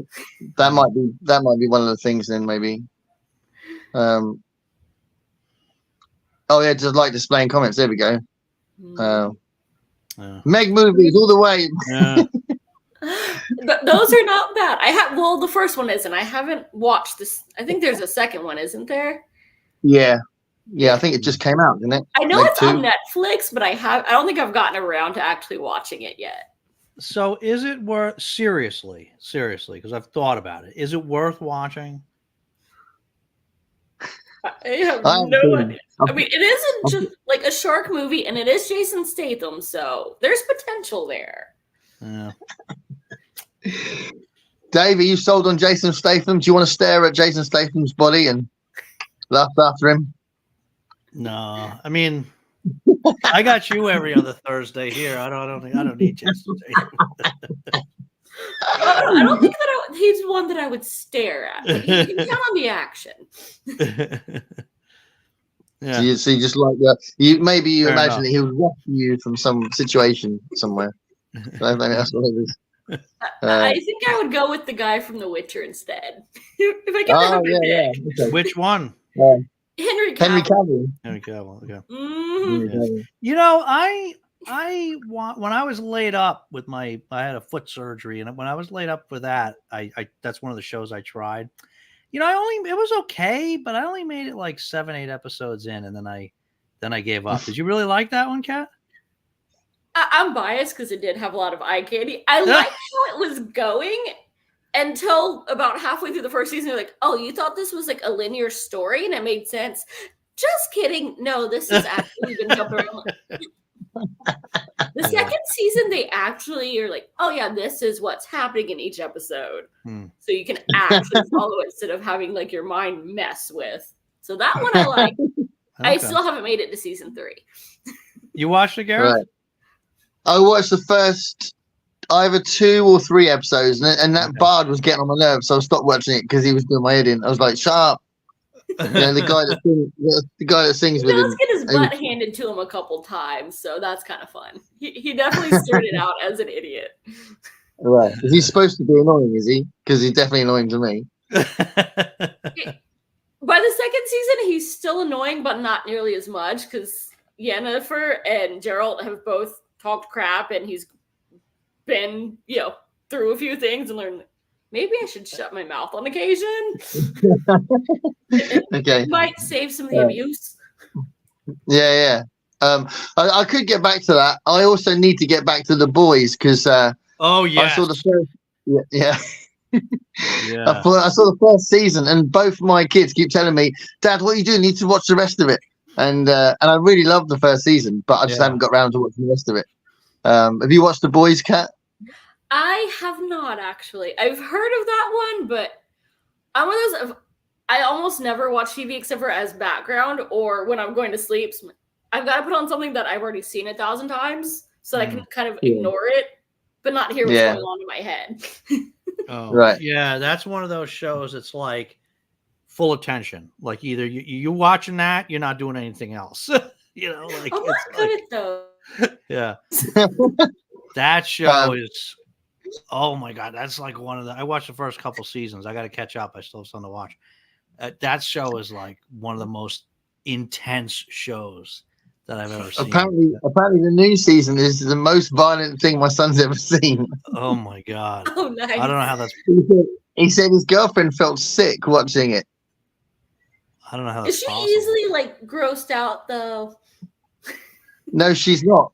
She apparently that's really, really crazy. It's like my son said, I was shocked because it's already violent anyway. But he said he just said, what was it, an ice rink? And there's an ice rink scene. If anyone's watched the series, he talked about this. He said, I'm not going to say anything else except it's an ice rink scene, and there's blades on the shoes, and there's a lot of people in this ice rink, and it just goes crazy. I'm like, okay. Okay, so I might have to put that on my watch list for if I ever can actually focus on something. Yeah, you watch an episode or two, Cat, and you'll be hooked. You'll keep watching. Yeah. I mean, unless you don't have a strong enough stomach, then you might quit. I'm the baby of the family that's mostly guys. I've been growing up watching horror movies since, Mom started working and forgot to tell Dad not to let us watch these things. Because I remember Jurassic Park scared the crap out of me when it was new. Which one? The Jurassic Park. I remember seeing that one in theaters. Yeah. And the theater was literally right across the street from us. And I was young enough to think my brothers actually could be like honest. So when he said it was real, I believed him and was waiting for like the T-Rex to come out of the screen and eat me. Oh wow, that's And my amazing. mom wanted to know why I had the dog sleeping with me, and my brother's hand was crunched up for me squeezing it because he said he'd hit me if I screamed. Dad had no idea. How old were you? I was like 5 or 6 at the most. Oh, bless you. That's amazing. This sounds like when my aunt and uncle took me to see Children of the Corn. Yeah. I think I was 7. Remember that one? And then we went to go see Tombstone, which I don't know how we got into that because even was my first R-rated movie. My oldest brother was not old enough for that movie at the time, and he's got 8 years on me. But somehow they let us both in.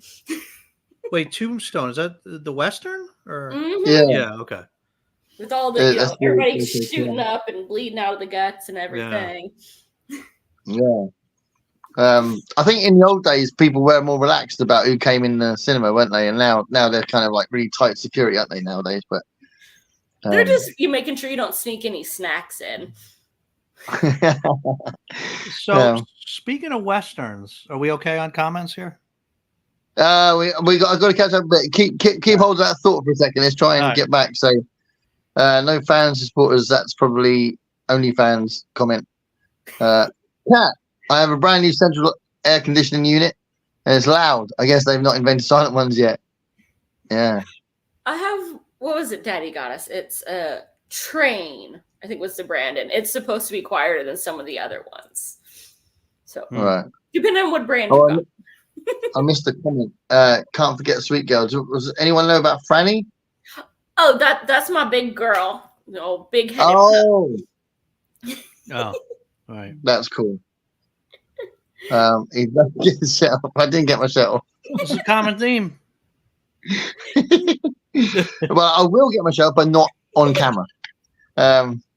Season 1 of The Witcher was great. The rest were dreadful. I love the books. There's a great podcast, The Witcher Book Club, very funny. Literally on the way back today, my mate who gave me a lift back from work was raving about The Witcher and actually raving about the game, The Witcher 3, saying I need to play The Witcher 3 because I was telling him that the quick plug that tomorrow on my channel is a live stream about Red Dead Redemption. Oh, nice. Yeah, so this is for June on the Range. Me and Jim from Mystery and Mayhem. We're gonna be talking about Red Dead Redemption. So, and I was telling my mate, and then he went, "Oh, Witcher 3, have you played that?" And then he was talking about Witcher. Oh no, Jenny's gone. I didn't even know that was a game until my niece was like, "I have to watch The Witcher because I love the game." And then I think it was Matthew from Man with the Hat Who Reads was like, "Yeah, I read the books, and it was good until the last one's like you're all built into the series."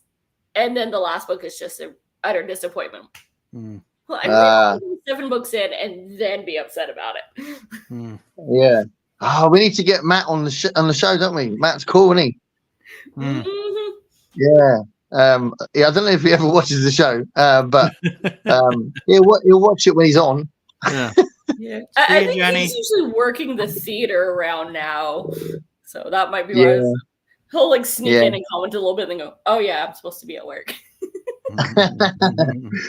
Yeah, we've changed the time a few times because I'm always aware that we can never really have UK people on unless we massively change when we do it, innit, Dave? So we did change. When did we change it? We changed it first couple. We changed the time at one point, didn't we? For someone. What was that about? Do you remember that one? I don't remember. Don't know. I don't remember. But anyway, yeah, we can change. We'd have to be. What's this? Heidi says, just skip the last Witcher book. It's a hot mess. How many books are there? I don't see there's like 7 or 8, and there's like a short story collection as well. Wow! But my library doesn't have them, and they're not on Kindle, so I don't see that one happening. So it started with the video game, though, right? Yeah. Yeah. I'm not sure if the video game or the book came first. Oh, okay. Oh, okay. Maybe the game was based on the book. I read The Last Wish, which was, I think, the first thing that was published. That's 3 short stories, and then there was I think the third book is a novel. I think the first 2 are short stories, and the third book is a novel. and I quite enjoyed it. I didn't enjoy it enough to get really excited and get them all, but I did read the first one. You're right there, Dave. Yeah, I'm okay. It's too many hobnobs, I guess. It's amazing to me when you see. I think it's great, but it's amazing to me when you see these like successes that started as a video game. You know, like the Resident Evil. Resident Evil. Yeah, love that one. Just the latest one, Fallout. Yeah, we had a series of The Last of Us as well, didn't we? Nice. The Last of Us. What was that Yeah, right. I didn't know they were making anything out of the Fallout. Yeah, there's a Amazon series Fallout, and apparently it's really good.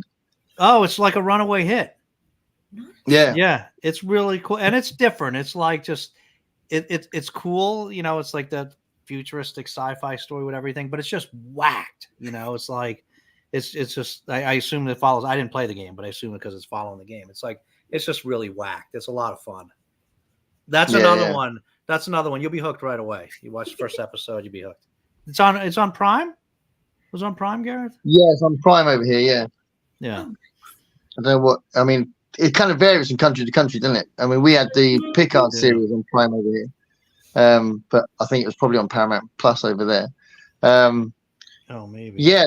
I'll tell you what though, it doesn't always work because I don't think it made that much money. I thought it was actually quite good, but there was a film of World of Warcraft, wasn't there? Oh yeah, I used to play that game actually. Yeah. Did you? See that? Mm-hmm. I always had to be on like the orcs team because the humans that played that game are bad. They're always teaming.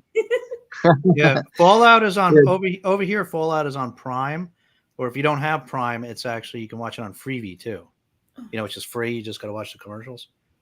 I think I have my parents' Prime logged in the living room on the boyfriend's PlayStation. Don't say that on a live. Nobody watching. You can't say that on a live. You're gonna be turned off tomorrow. Now you watch. That's okay. I think I watch it like maybe every 4 or 5 months. I'm like, is there a new weird Jackie Chan on here? And that'll be about all I watch on there. And I'm like, all right, they took off the one that I was looking for. Yeah, I have a straight up like Jackie Chan section of movies that we watch every now and then. Oh. That's awesome. This freebie. Oh, sorry. Go ahead. No, go on. I was gonna say I don't know if you have it over there, Gareth, but this freebie app here, I like just started using it, but it's pretty good. There's a lot of stuff on, and it's free. You just have to watch an ad here or there, and it's not like egregious the ads. And I think we watched like the Twilight Zone movie actually on Freevee. Oh, okay. And or something on the Twilight Zone watching on Freevee. And I saw on there when I was on there, there's Ray Bradbury Theater, whatever. Oh, cool. On Freevee.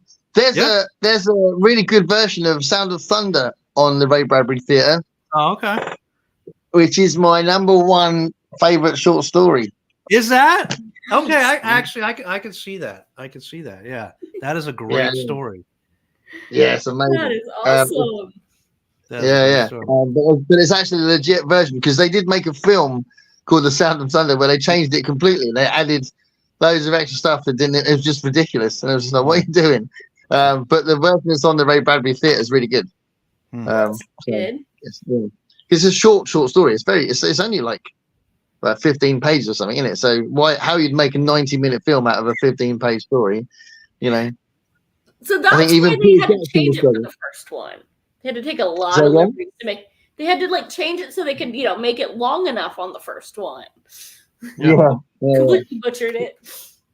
Yeah, they've taken the Peter Jackson method, haven't they? Let's make a 3-film series out of a short book for kids. Yeah, a good idea. Usually you got the opposite problem, right? You're turning a book into a movie and you can't fit everything into the movie. But when you got a short story, I guess you got to add a bit. Yeah. They did the same thing with Hey, say again? So they can never get it right. Sorry. There's a great 80s episode of The Twilight Zone with a Richard Matheson story called Button. And they made a film with Cameron Diaz in it called The Box. And again, they changed the story completely, and it's based on that story, but they just added loads of nonsense to it, and it's like a fantastic story. That's the But then one where they if you press the button on the box, you get like you get $1 million, and somebody else's life will be changed or something. No, Or yeah, somebody else will die. Yeah, a stranger will die. Yeah. And there's like a little twist at the end. Yeah. It's a great story, but it needs to be a short story. You can't make a film out of it. Then you're just adding a load of nonsense. I feel like I saw that movie, but so they really changed it a lot in the movie. Yeah, they added like all these characters and extra beats to the plot that just were like made it just not very good, you know. Oh. And so the Twilight Zone was called Button. Yeah, the Twilight Zone episode was the story straight, and it was really good, and that was called Button. That's what the original story is called, Button. Do you know the story we're talking about, Kat? I can't say that I do. Like certain elements sound familiar, but I think that's from other shows. I've definitely never read that one. Do you like the Twilight Zone? I can't say I've ever actually watched it. Who invited her on here? Did you invite her on here, Gareth? That's all right. We're kind of spreading love with the Twilight Zone. Kat's gonna go up and go, I must watch the Twilight Zone now. Yeah. Must watch that might be on Netflix or something. Check out an episode. Yeah. We've got it. Yeah, I don't know what it's on over there. I mean, we've got it on our normal TV at the moment, so you can kind of record it as it's shown on TV. Paramount for sure. Let me just check. Oh. I always advertise this. Yeah, sorry, go ahead. Have you got Oh yeah. Yeah, let me check. I always tell everybody about this Just Watch app.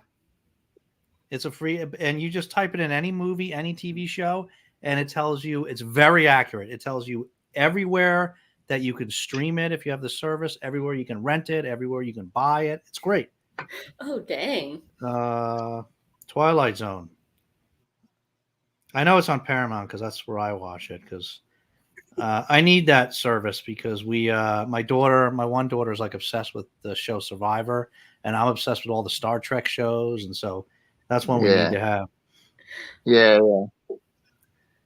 I'm keeping Netflix and I'm waiting for the new Stranger Things. It's on Freevee. It's on Freevee. That's on Freevee. Yay! Okay, so hey, it's free. I'll have to look at that one. Yeah. Button. What season is that, Gareth? Well, that's an 80s one. So. Oh, that's an 80s one. So that might be why I don't remember anything from the 80s. Oh yeah, you're young. You're too young for remembering 80s TV, right? I was in the 80s, but I don't remember it. Yeah. Well, the original version came out in 1959, so. So that was like for my parents. Yeah. Well, it's before my time. It's before all of our times. But we watched it when we were kids. So reruns. You can get it on Tubi. The 80s Twilight Zone is on Tubi, which is another free one that you got to watch the ads. Mm-hmm. So we have Hulu, so I'm used to watching ads on occasion. There's certain shows I'm like, dang it, they took it off this service. Oh, hey, it's on here now, and I really like it. Yeah. Yeah. I don't mind watching ads anyway. I mean, it seems a bit controversial, ads on YouTube, but for me, it's like the new TV, isn't it? YouTube. So if there's ads on it, then there's ads on it. I just watch them, and and half the time you can skip them anyway. Yeah. I mean, somehow the programming's got to get paid for. So I mean. Oh yeah. Well, that's the other thing that I think people miss when they talk about YouTube. This is all for free. We're just doing this is like a gift that YouTube's given us. We never have to pay for what we do on here, do we? Right. So when people moan about the service, you just think, well, it's free anyway. So we're not paying for what we're getting given. Right. So it's a bit strange to moan about something that you're getting given, isn't it? Right. Exactly. So Heidi says, no, the Witcher books came first. So there we go. It wasn't the game, it was the books and then the game. Which kind of makes sense, doesn't it? Thanks, the Fallout TV show stars Walter Goggins. I don't know who that is, but now I have to look. That sounds like yeah, you might not be able to see us afterwards. You'll be just staring at Walter Goggins. see. Is he? Oh, there we I don't go. know. 2B2. I can watch. 2B's good. How did Ray? Oh, how did he know about Trump? In the Sound of Thunder, there's a Trump-like threat. Yeah, well, the trouble is, there's always a Trump in the background waiting to spring out. In it, it's like the Dead Zone has got a Trump character in it as well. In it, like Stephen King is pretty much predicting Trump in the Dead Zone as well. And sadly, these horrible people are around. Like, we've got our own Nigel Farage, and he's a real threat at the moment. Similar kind of thing, populist bullshit. So yeah, it's very scary. People whip up nationalism so easily, can't they? Yeah. So yeah, got to head out. Crystal's gone. Bye, Right. Crystal. Bye, Crystal. Oh, look, Heidi's just said. I also think Stephen King predicted Trump in the Dead Zone. Great minds think alike. I think didn't Simpsons do the same thing? At some point, I think they predicted him as well. Who? They know Yeah, the they did. future. The It Simpsons. was actually Trump, wasn't it? Wasn't it Trump's character? And it was some sort of foretelling of him having power or something. Is that right? Is it actually Trump in The I Simpsons? think so. It's a really, really old episode, which is why it's kind of like, how are they telling the future? Because they've done that on a few things where they've said this and then everybody forgets till it becomes a meme. How did Simpsons already know about this? Yeah. How many seasons is The Simpsons on now? It's like 30 seasons or something. Yeah. Oh, I think they're coming up on like 40, I thought. 40. And It's people still something watching crazy. it. I don't know anyone that still watches it, whereas obviously it was massive when it first came out, wasn't it? But I don't know if people are still watching it. They must be, I suppose, otherwise they'd stop making it, wouldn't they? But yeah. So I don't Very know. important thing.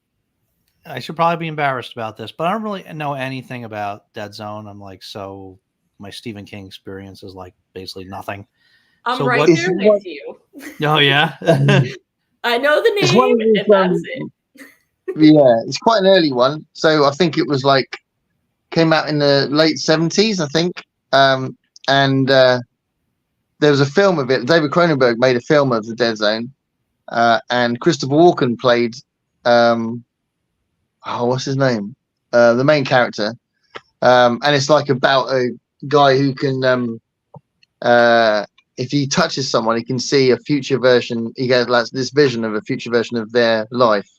Okay. And then he ends up getting involved with a murder investigation because he can do that with corpses as well. He can sort of see their death or something. And then he kind of gets to serve by it. And then he starts seeing this sort of politician becoming a bit of a fascist. And it's all like that kind of thing. So King was definitely putting some of his own politics in there, which he gets criticised for. But, you know, I think loads of people do that in whatever they do, you know. So he's not on his own. Well, I think. Oh, King Johnny, doesn't- that's it. Johnny, that was the main character. Sorry, go on, Dave. No, I was just gonna say. I think King doesn't shy away from making political statements. Period. Oh no. Yeah. Yeah. Well, yeah, in interviews and stuff as well, isn't it? Right. Nor does Robert De Niro, eh? Robert De Niro's been quite vocal about Trump, hasn't he? Oh, has he? Um, I haven't. Yeah. Didn't Oh, catch yeah. it. He's been saying he wants to punch him in the face and stuff. It's quite funny. Oh, I So- think I heard that. Yeah. I He's can doing see it like some of his characters doing that.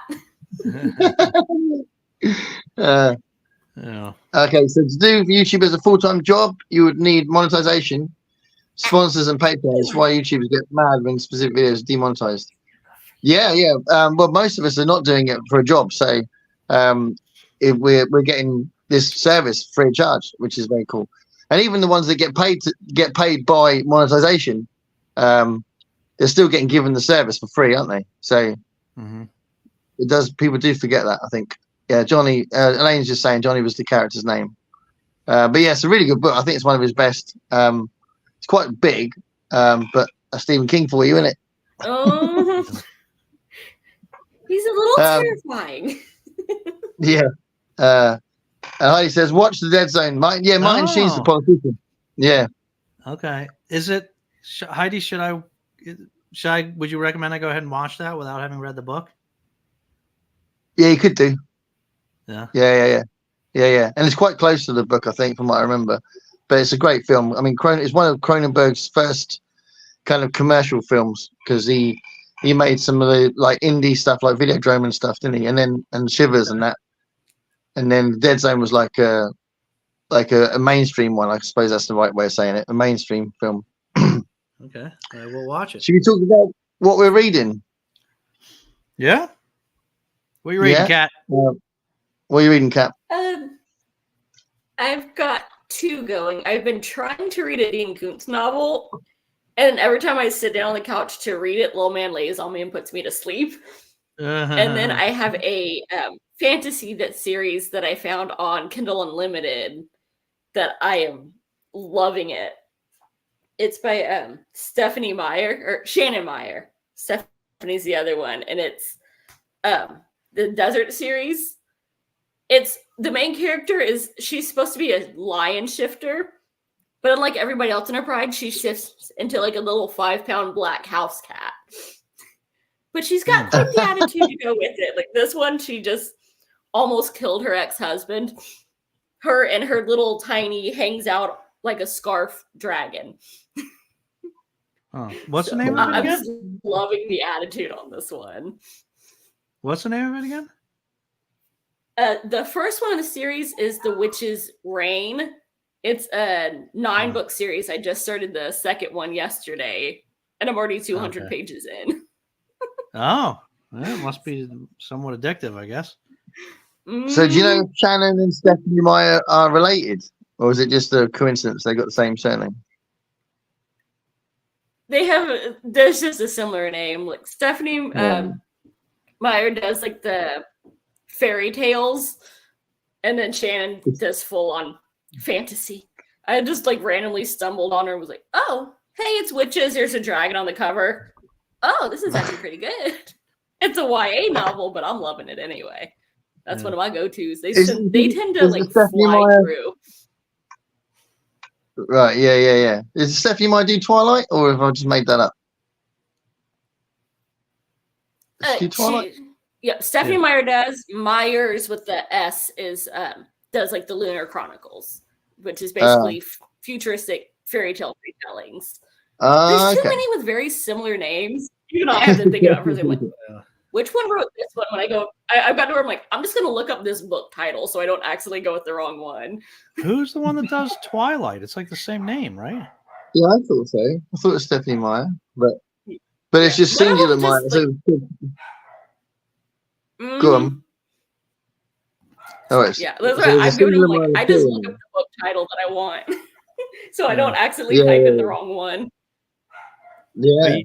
How about y'all? What are y'all reading? Go, you go, Dave. So I am reading. I didn't read anything this last week because my dad was visiting, so I stopped everything basically. But I read. So what did I just? So I finished right before my dad got here. I finished that Grady Hendrix book, Horror Store, which did you like it? It was good. I mean, it started better than it ended, but it was good. You know, it was one of those. You know, it's based on like, you know, it's a horror tale based on like an IKEA sort of store, and it's one of those, you know, like something's built on the remains of something else, and that's, you know, I don't want to spoil it, but that's. So, I mean, it was fun. It was fun. I think probably like that's the gist of his books. So yeah, I read, I almost finished this Jungle Tales of Tarzan, which I was buddy reading with Dia. We're doing all the Tarzan books. This is the 6th one. I'd almost finished it over a week ago, and then my dad got here, so I stopped reading. So I'm just about done with that.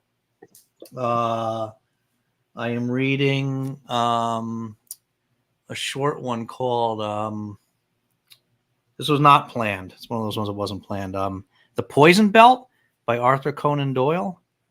Anybody know that one? No, but I love that title. Yeah. It's about it's a short one. It's about it's the same team from the famous novel The Lost World. He takes that Professor Challenger, and I think some of his friends, they appear again in this one, and it's like there's this worldwide crisis. There's this it's called the poison belt, because our solar system or our planet is moving into this poisonous ether. And so these guys get together to try to, weather it and do some pontificating on the future, so it's short. I mean, it's decent. And I just started this, Gareth, right before my dad came. And I only read a few pages because then my dad was here, so I haven't got to read much of it. And and then I am working my way. I told you I was reading the Something Is Killing the Children. I need to get my copy out because you're reading it and I've got volume 1, so I need to. Yeah, you better hurry up because I finished volume 1. I'm halfway through volume 2.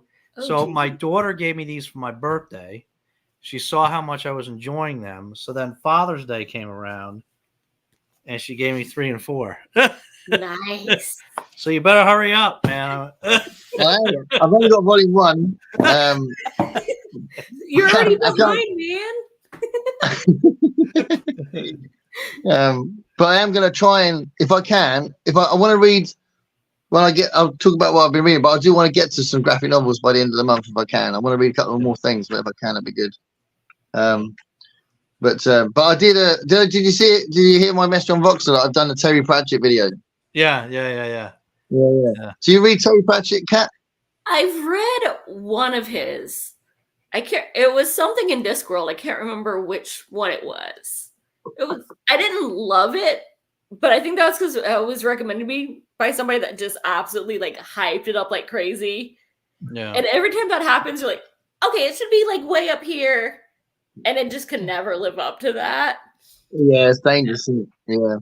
So I'm like, I like it. Yeah. I feel like if I didn't have such high expectations for it, I probably would have loved it. But might have to pick up another one by him. I really like him as a writer, and I like the idea and the whole kind of Discworld world. But I would say that out of all the ones I've read about a dozen, and I think half of them are really good, and half of them are just good. Do you know what I mean? So I think if you read one that's you just enjoy, then that's not necessarily that weird. I don't think they're all amazing. I think some are better than others, So if you just like the tone of it and you feel like it's a pleasant read, then that's that's a win, I think. Kat, do you read graphic novels or comics at all? I have one graphic novel, and I only got it because it was a weird thing by one of my favorite authors. I'm like, this isn't my style, but he wrote it, so I have to get it. And it's by Christopher Moore, who has you either love his sense of humor or you're like, what is wrong with you? Oh, that's interesting. Christopher Moore. Mm-hmm. That's awesome. Have you ever done a video on Christopher Moore? I've done a couple because I remember finding him at the library when I was 13 and I had to pick up the book just because of the title. It was You Suck, a love story. And it's the second in a vampire trilogy. And the first line is it opens with some cuss words in it, but it's basically it's a 19-year-old that has finally left home in Idaho or something like that, Iowa, some farmland, and moved out to San Francisco because he wants to be a writer, and gets suckered by this redhead that goes, yeah, I need me a little daytime minion. You look like a sucker. Come here. And ends up, kind of particularly owning him, but they end up having a cute kind of sort of relationship. Huh. Right. So it's just poor little 19-year-old finally got to talk to a girl over his head with the vampire. Now, I read 3 Christopher Moore books. I think it's really good. The first one I read was Noir, which was a lot of fun. That series. Yeah, and then I just bought a little while ago. I bought Razzmatazz, I think it's called, which is in the same thing. And then I read the 2. Oh, what are they called? The ones about one of them's got Dirty Job. Yeah, and the sequel to that, yeah. Oh yeah. Oh, So I I read those as love well. that one. Yeah, it's really cool. Yeah, but I've got a few other of his books as well. I think he's really good. So yeah, that's awesome. I think because I was thinking he never gets talked about on BookTube, but I remembered someone did. It was probably you. So that's awesome. Yeah, yeah. Have you got any of his Shakespeare stuff? Because I think he's writing another one of those. He's done a Fool, and then he's got a Serpent of Venice. I've And got his last Serpent of one a Venice. few years ago was Shakespeare for Squirrels. Right. He reminds me a little bit of Tom Holt, but slightly less crazy. So he's a little bit more what's the word? Rational. The Tom Holt stuff is usually kind of just a little bit off the wall. Have you ever read any Tom Holt? No, but you're gonna have to give me one of his titles so I can look that one up, because oh my goodness. The one that I recommended to someone recently and they loved it was Snow White and the Seven Samurai. Okay, yeah, that one's going on the wish list. And that is completely mad. I mean, they take, and actually you'll love the fairy tale elements because there's loads of fairy tale characters like Snow White and the Three Bears and all sorts of different characters all kind of mingling into this ridiculous situation comedy that goes out of control.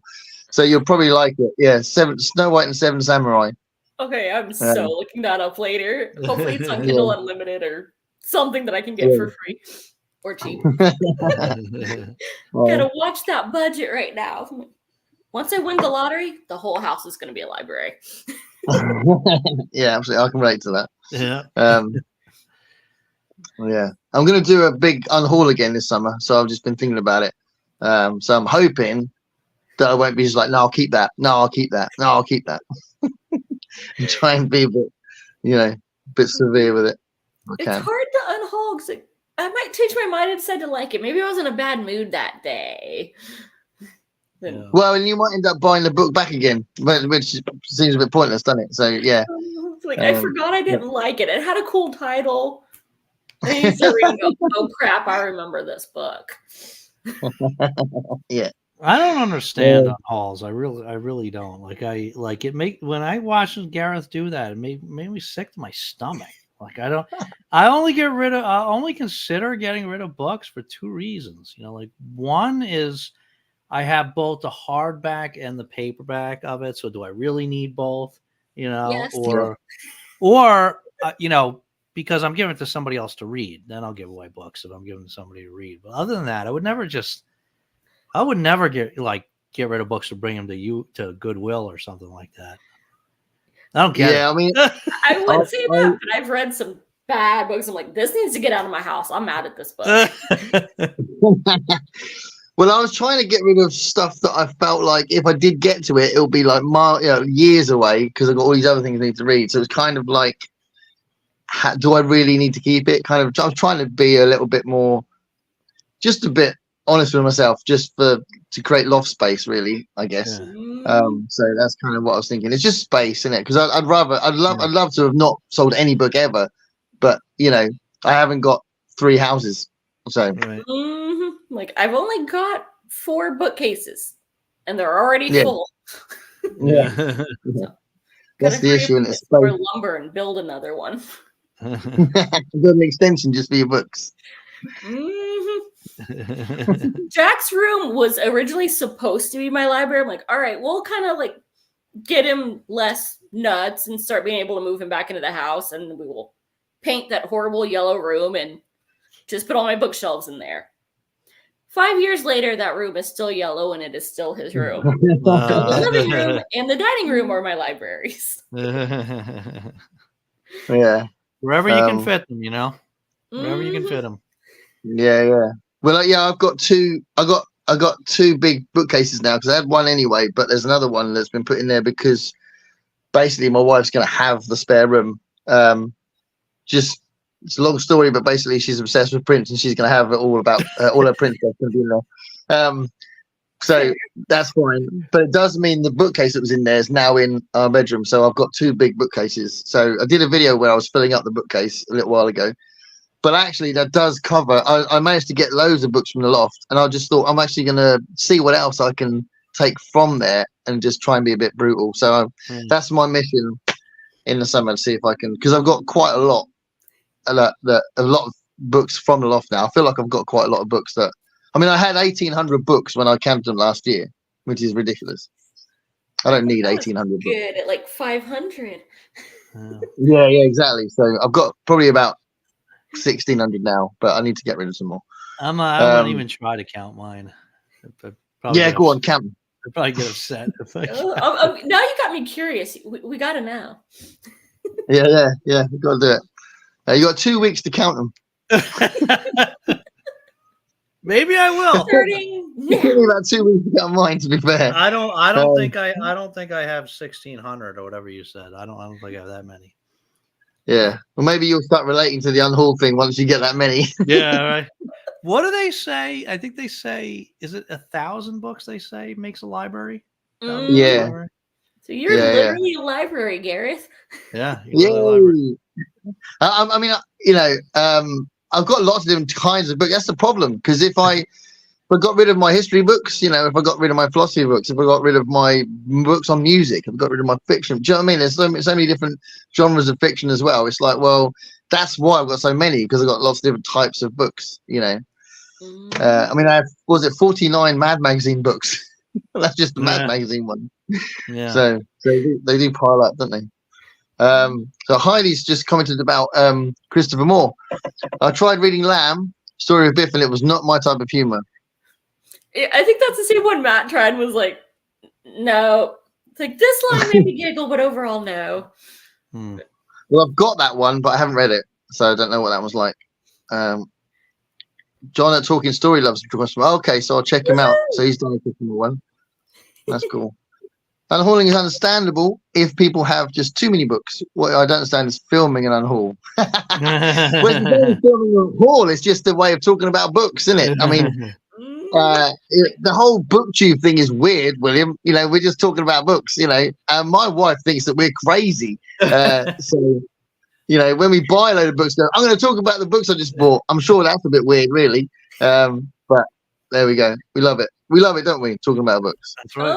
It's better on here than torturing the poor boyfriend with it. It's like, hey, you're not gonna guess what I read during breaks and lunch at work today, so we'll be heading home. Like, he'll pick me up. We'll be driving home. Like, now you get to either listen to me rant or be excited, because where are you gonna go? We're in the car. Right. Yeah. Okay. Now you can go bug the people on YouTube and give them an option whether or not they want to have to hear this.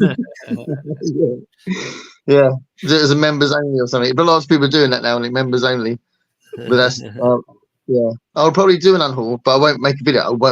Well, that's all right. You fill your boots, mate. I tell you, one of the things that was an advantage of me doing it as videos was that I think I wouldn't have been nowhere near as brutal, and I would have probably got rid of like 2 books out of like the hundreds that I looked at if I wasn't in front of a camera thinking, I keep saying I'm going to keep this. I keep saying I'm going to keep this. I'm not really unhauling anything. That's a good point. Yeah, but those are still fun. It's like, all right, he's just being real. Absolutely, yeah.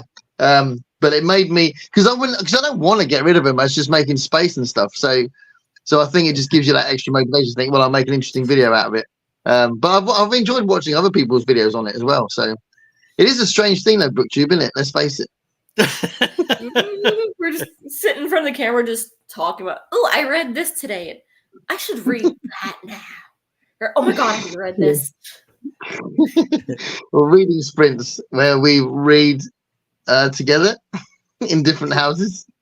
Hey, we're all read together. Okay, and then go off the rails completely. Yeah, that's true. I first discovered your channel, Kat, when I was looking for fairy tale stuff and folk stories and stuff. And I remember I put a comment saying that I was going to do a project, or I was in the middle of starting a project on fairy tales, and I was going to read the Brothers Grimm book. And then it ended up being I just didn't do it. I'd read one, and then I'd read loads of other things. I'd get into the books and that, and then I'd be like, I haven't read one of those stories for ages, and I just wasn't doing it very well. But I thought your content is really cool on your channel about all that. So well, thank you very much. Yeah. I find it really hard to do. I bought tons of books for this project. Where I was just going to do loads of folk stories from around the world. I've got all these different books, and I couldn't get it started. It was just like, I would honestly, BookTube helped because I'm like, all right, reading this book is terrifying, but hey, if it's just one story a week, I can manage that. There's a beginning and an end. It's just a little snippet that I can do. But if I tried to read the whole thing, I don't think I ever would have started. Like, I don't know how many years I have had that book, and I never picked it up till I started doing that segment. It just sat on my shelf going, one day. Yeah, that's like 800 pages. I am so not doing that. Yeah. I think I need to do that. I think I need to sort of pick and choose from different books and just do a bit of Aesop's Fables, do a bit of Hans Christian Andersen, a little bit of Jewish folktales, like Japanese folktales. I think I'll do that once I get going with it. Oh, that would be so awesome. Yeah. I've got about 15 books that I could. There was one I saw yesterday when I was looking for some other books on Viking folktales. I bought a whole bunch of stuff that I thought would be interesting, but just couldn't get it going. It definitely takes a while. It's like, I'm gonna do. Wait, life keeps getting in the way, or I want to do this one, but I want to do those 5 first. And it just all the ideas, but you have to have time, and life is too short sometimes. Yeah, and book events get in the way. I was going to say what I've been reading, and I've been reading some book event stuff. Shall I say what I've been reading? Let's hear it. Let's do it. So these 2 books were the last 2 I read, and this one took me a while because it's very short and it's very good. But it was all because of everything that happened with Scott. That's why it took me a whole week to read. I just couldn't read for the whole week. But it is really good. So this is the guy who wrote Shane, Jack Schaefer, and he's so good at creating believable characters, and there's some action scenes, like sort of set pieces, that are really cool in it as well, that you can really see it going down, that was really good. And then I read the first, so that was for June on the Range, and then I read the first Book Trek one for this summer, and I find Trek books weird, right? So I'm a huge Star Trek fan, and I think anyone that reads tie-in books, they might relate to this. I don't know, but you start reading it and you're like, yeah, blah blah blah. Do I need to read this? Should I read something else? And then halfway through, if it's good, you get sucked in and you forget that it's a tie-in book. You're just enjoying it, and at the end you go, oh, that was all right in the end. But when I first started, I always think, should I be reading this? I should be reading a proper book. And then you just sort of, hopefully it sucks you in. Can you relate to that, or is this just nonsense?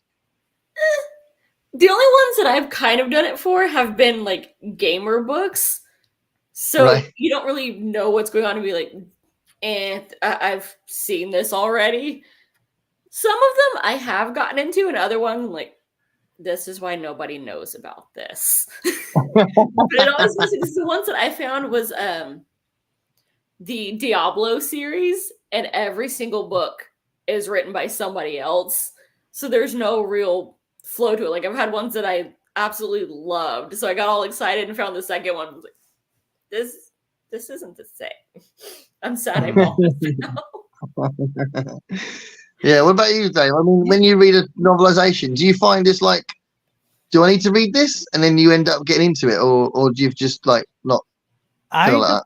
I don't think I've ever. I have to think about this, but I don't think I've ever read any like tie-in books, and I think the only like quote unquote novelization that I've read.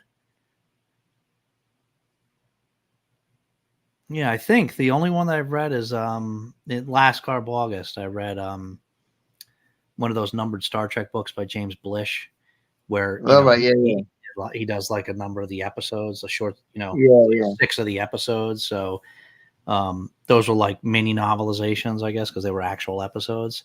I think that's the only time I've done it, actually. And did it feel different? Did it feel like you were reading something that has already been experienced? Or no, but I like it. I know what you're saying. I think I have that mindset ahead of time, that like, oh, I don't want to read a book that's about this You show. don't pick You it know what up. I mean? Like exactly what you said. You know, like no, I think I should be go reading a proper book, not a book that's like a book that's the TV show. You know, Yeah, yeah, but that's silly because I did enjoy it when I read that. When I, you yeah, know, it's, yeah.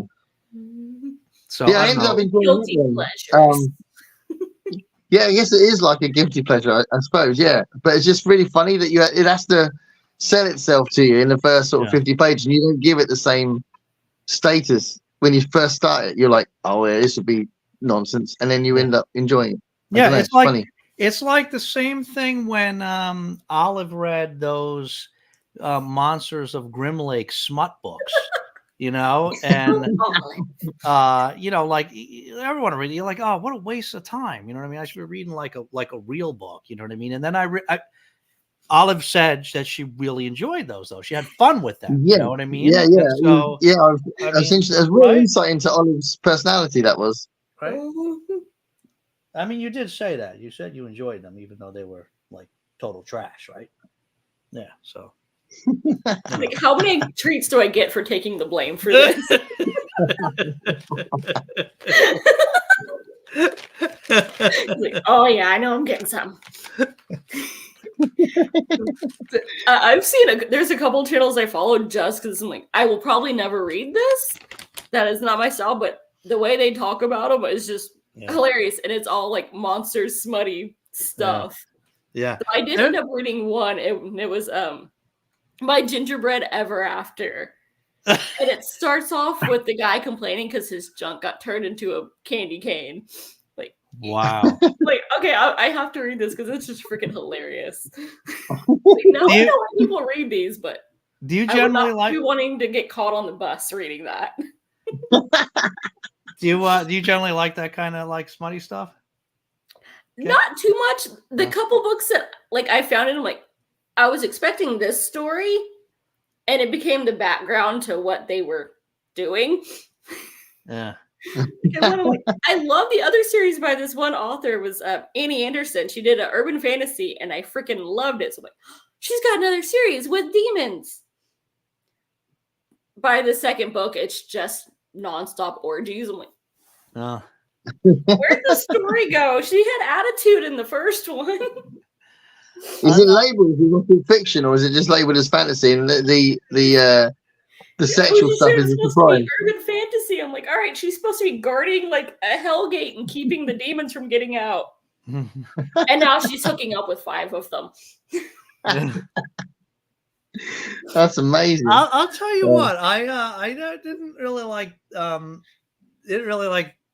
think I'd be interested in that stuff, but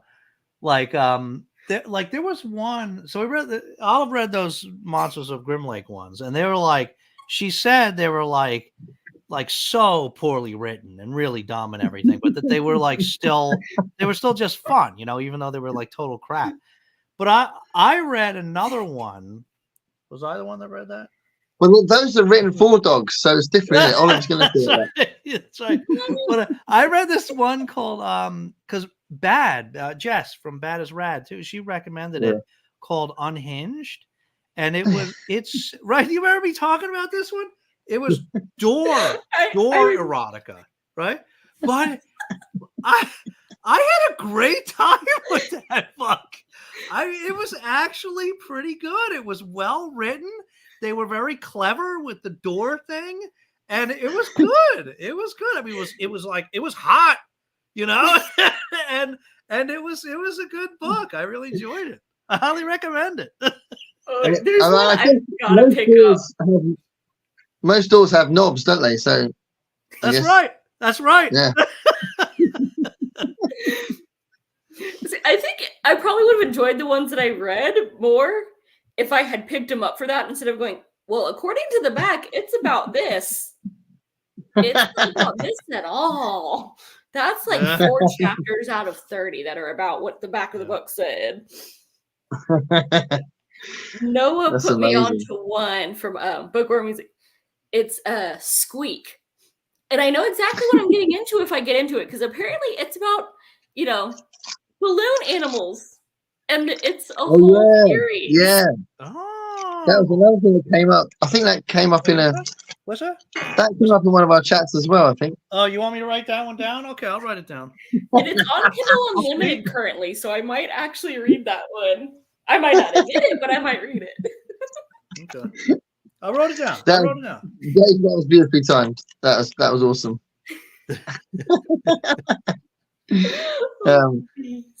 So Heidi says reading sprints is just like this chat, but with breaks. You do not have to read. No, absolutely. Yeah. Although I quite like the motivation to read because I can faff about the house loads, and then if there's a reading sprint, I might go, oh, I'll go and read for a bit. So it does sometimes work. It gets you thinking about reading. Usually a fun book question like, if you could live in a fantasy world, what would it be? Let's answer that question. What fantasy world would you live in? That's a good one. I've got a couple in mind. Somewhere with sexy doors in it. Maybe. All right. Spoiler. It's not all about a door. Oh, well, now I'm sad. Yeah, I want to read it now. What's the point? That is a good question. Do I have to only pick one? Have you got one? I kind of want to live in the Shire. Magic, but nice and comfy. Yeah, they don't seem to get involved with the big stuff, do they? Like, they're quite There's protected. no political drama or nothing. You're just sitting out, just hanging out with the animals in the garden and reading and stuffing your face. I could go for that and occasionally, like, hang out with the dwarves when I'm feeling feisty. I think me and Gimli might get along. They have 11s, don't they? Oh, well, I know what fantasy world I'd want to live in. Oh, go on. Beneath the Sugar Sky. That's Sean McGuire's Wayward Children series. Oh, okay. You guys know that one where they go through the doors to the other worlds. The third book in that series was a sugar world. Everything was sugar. So I think you couldn't go there, Gareth. You'd die. But I think I'd like to live there. What a way to go, though, Dave. What a way to go. When their blood sugar's low. I don't know. Every fantasy world I can think of is really violent. So, I don't know. I mean, the Shire's a good shout. Yeah. The whole world dangerous, but the Shire, that one's just chill. I'm going to live with Cat. There's enough rooms in the Hobbit holes. We could make that work. That is totally bucket list, and I want to go visit that set because I think they left the one where you can actually like rent it out. Like, I don't know. They want to stay with 13 people, but I still want to go. They left the sets like as they were, didn't they? I think they tore most of them down, rebuilt it for The Hobbit, and then they still got rid of most of it. I think they just kept Hobbiton. But everything else, they're like, oops, we probably should have done a better job of not actually destroying that. Because they apparently completely destroyed Hobbiton the first time they did it. It's like, we didn't realize this was going to be such a big thing. Crap, we need to rebuild this exactly as it was, or they're going to notice.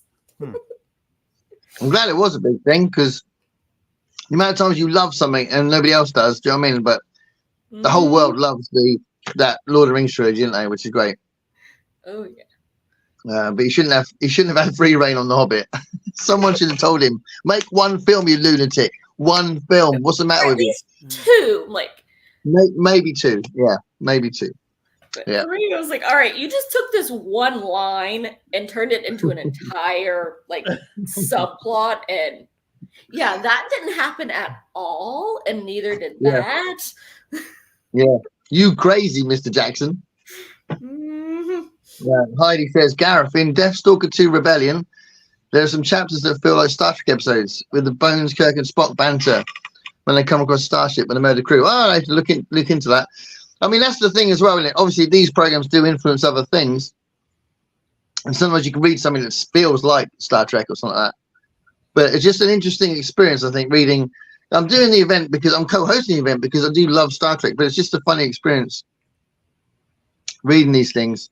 But it was good though. It was good. It's an interesting plot, and it was like a sequel to an episode as well.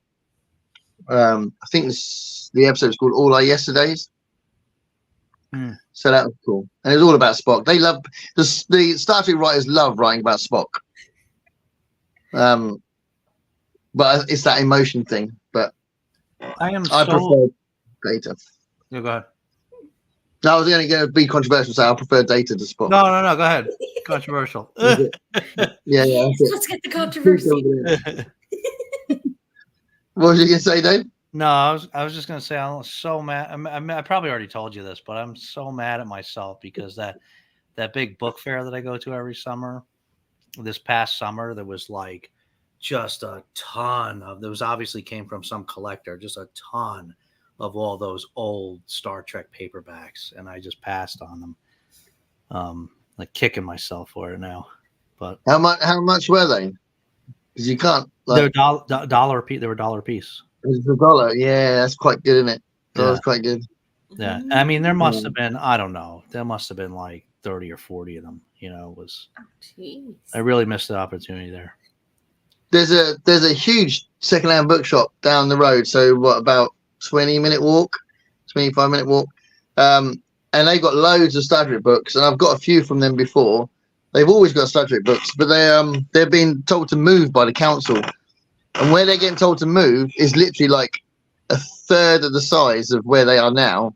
Oh. And it was where they used to be, and it was utter chaos when they used to be in this other place, and you couldn't see any books. It was just like you could barely stand in there, and it was just so badly done. And just think, well, that'll screw that up then, and they'll lose all their customers because at the moment their shop is really open plan. It's like it's massive, and it's really easy to look through all these boxes of books they got. Yeah. Where if they go back to this other place, it'll be like, nah, it's pointless. You know, so it's a real shame because I found so many interesting books there. You know, oh, that's too bad. That sucks. Yeah, but they're just being turfed out by the council. They're I don't know why. It's really weird because it seems like they're doing all right, and they're only going to replace it with another shop. So I don't know why they're being turfed out. But but they don't. They just chuck things out for like £1, and you can get some really good like paperbacks and hell kind of horror books in there. Yeah. And they don't whack the price up. They don't realize that they're quite expensive on eBay and stuff.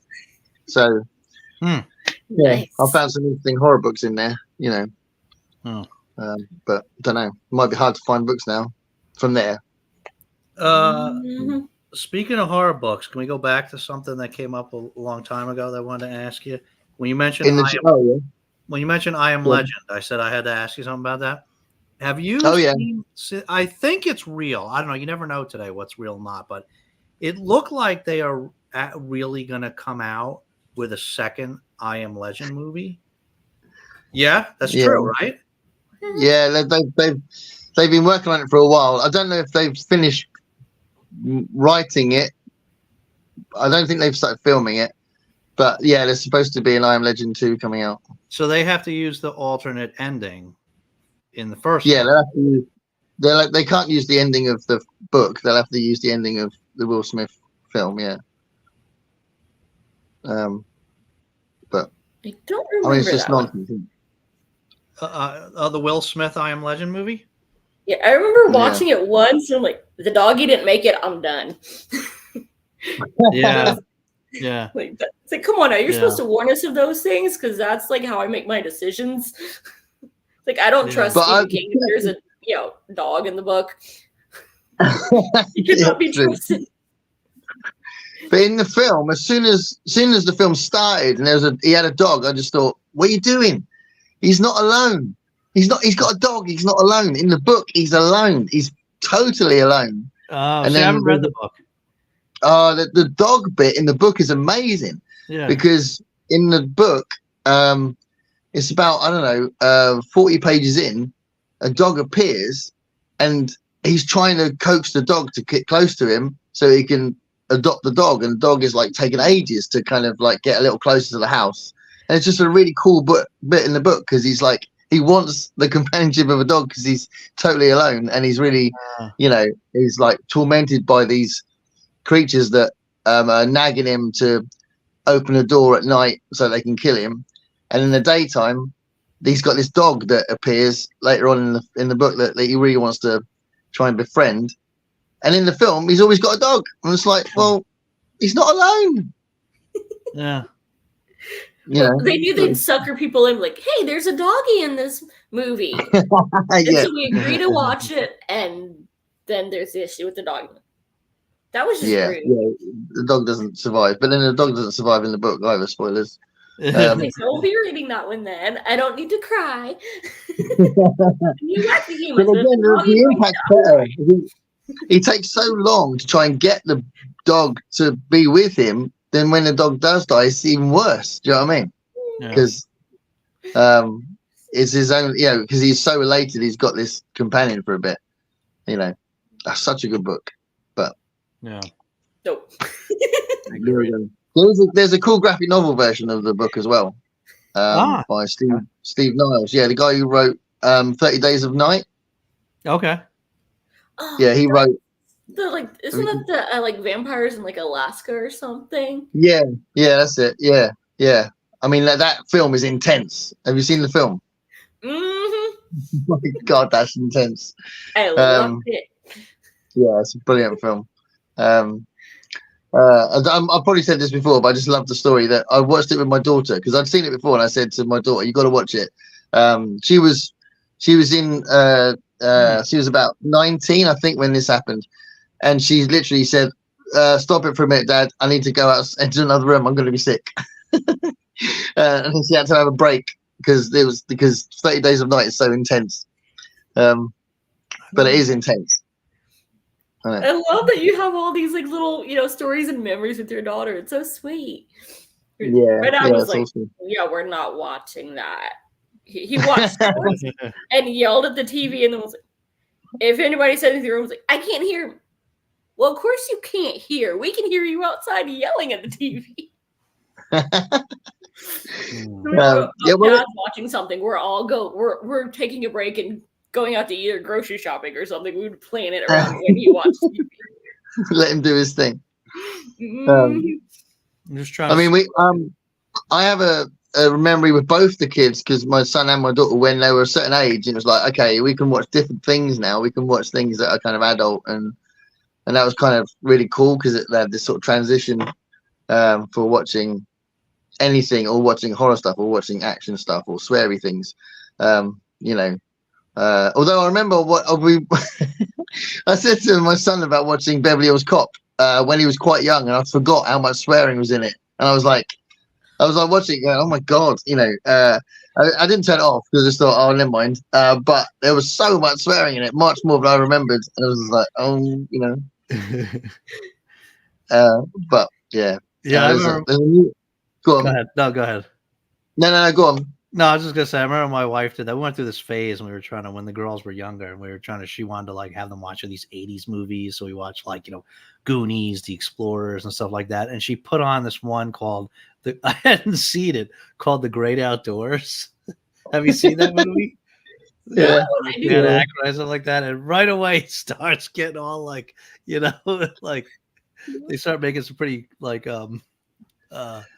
adult jokes, and I'm like, what the hell are we watching? Yeah, the young daughter's there watching this thing. It's like, my parents gave up on. They're like, all right, whatever my brothers are watching is what I'm watching. So, I mean, I remember watching like Terminator and Top Gun before I was old enough to go to school. Oh wow! I should not have been watching those as a child. Oh well. The first two Terminator films are amazing. Yeah, I think it was Judgment Day was the second one I remember watching with them. Yeah. No. Oh, it's been a long time. A long time. Yeah, that's an interesting film because it kind of does what the first film does, and then goes like there's an extra bit of plot where they say, right, now we need to stop Skynet from happening, and it's like there's like an extra kind of, I don't know, half an hour, 40 minutes where they have to sort of sort that out. And so it's like they've dealt with the Terminator that's in it, Robert Patrick, but then they got to deal with the other stuff. It's really cool. Yeah, so it's got this extra stuff in it. Because I like the first one as well, but yeah, the second one has got this. It beefs it up, adds more to the plot. It's the classic one. Like, if you've never seen any of them, just go ahead and watch the second one. Yeah.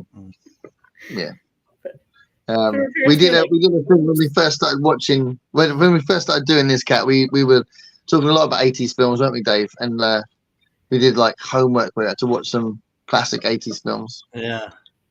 What was it? We watched Labyrinth. Willow, and Time Bandits. Willow. Oh, Time that one Bandits. I love. I don't know the other ones. Willow. Have you not seen Labyrinth? Cat, you've not seen Labyrinth?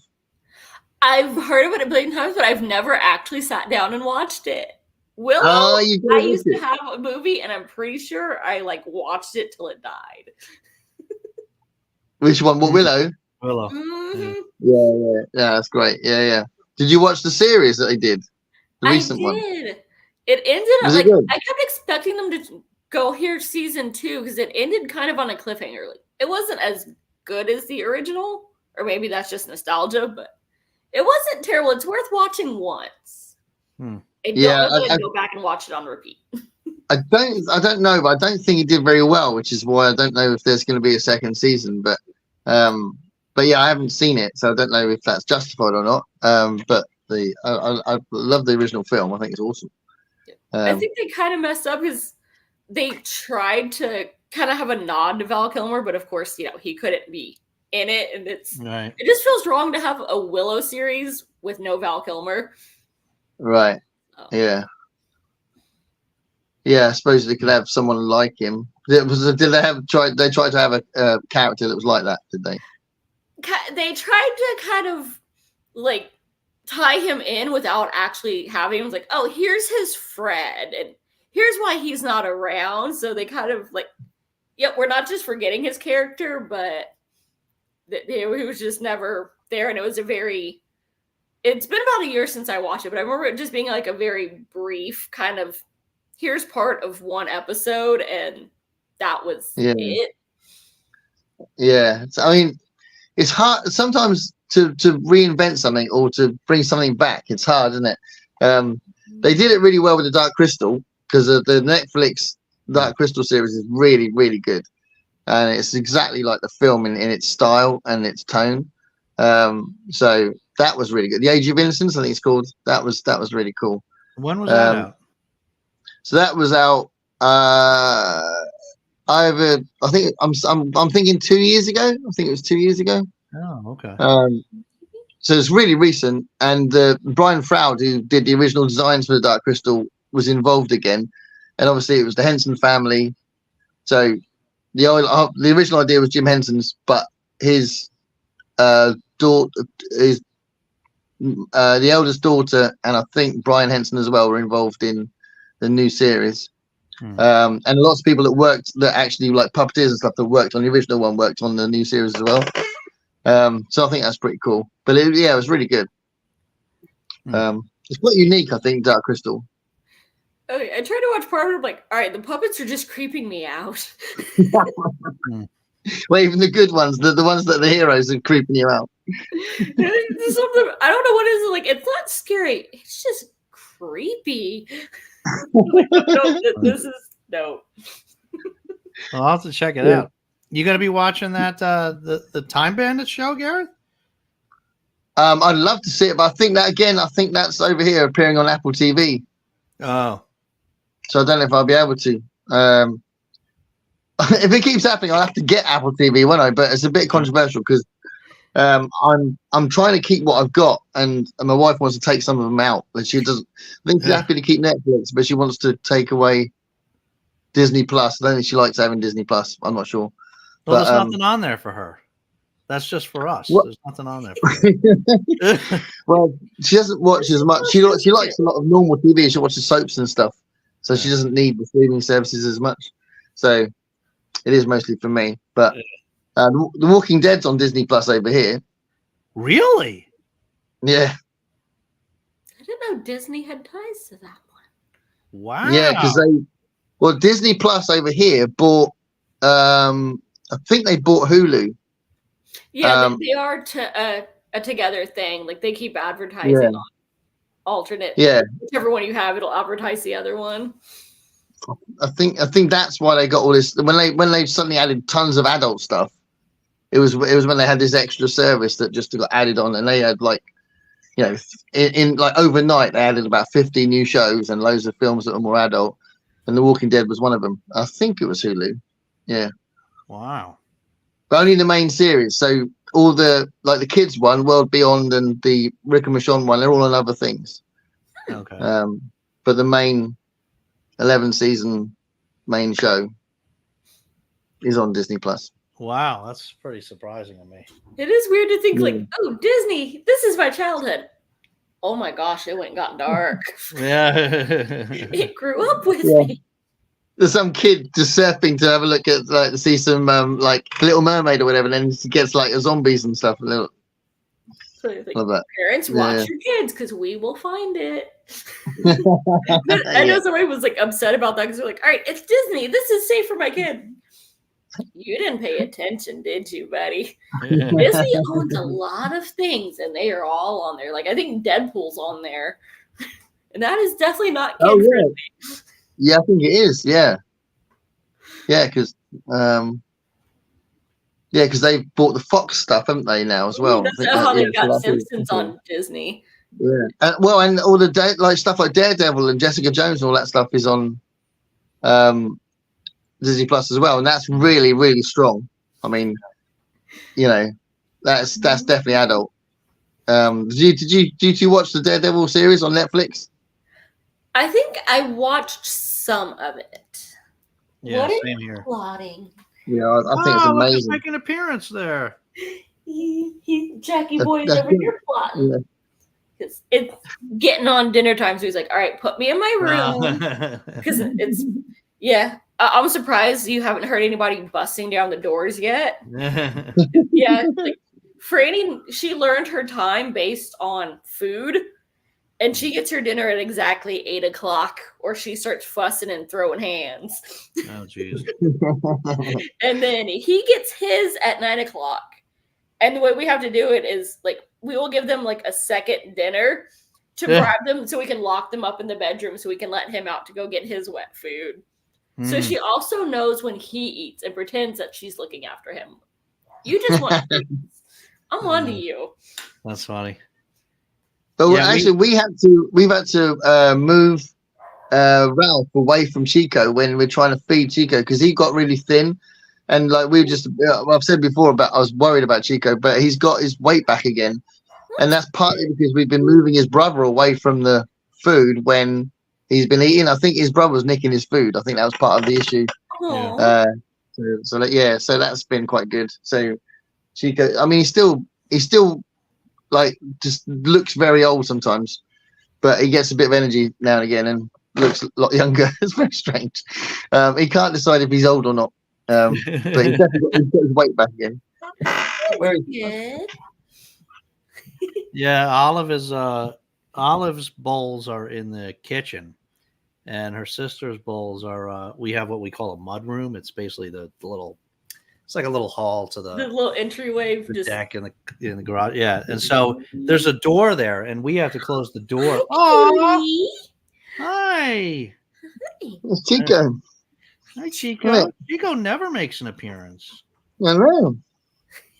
Hi, Chico. Oh, you're so cute. Hello. He's cute. Oh. Do you hear us all talking about Chico? What? Aww. Oh boy. I'll put him down. Yeah, we got. He's like, I'm a big boy. You can't pick me up. He's now confused. He's like, well, what just happened? He's just standing still. Like, there's this weirdo. Like, if I try to pet him with my hands, if he's looking at me, he'll act like I'm attacking him and he'll kind of put his claws half out. But I can pick him up and flop him over so I can like rub his belly and he will purr about it. But only if you're carrying him. Otherwise, if he sees your hands, it's go time. Yeah. You're just a confused boy, aren't you?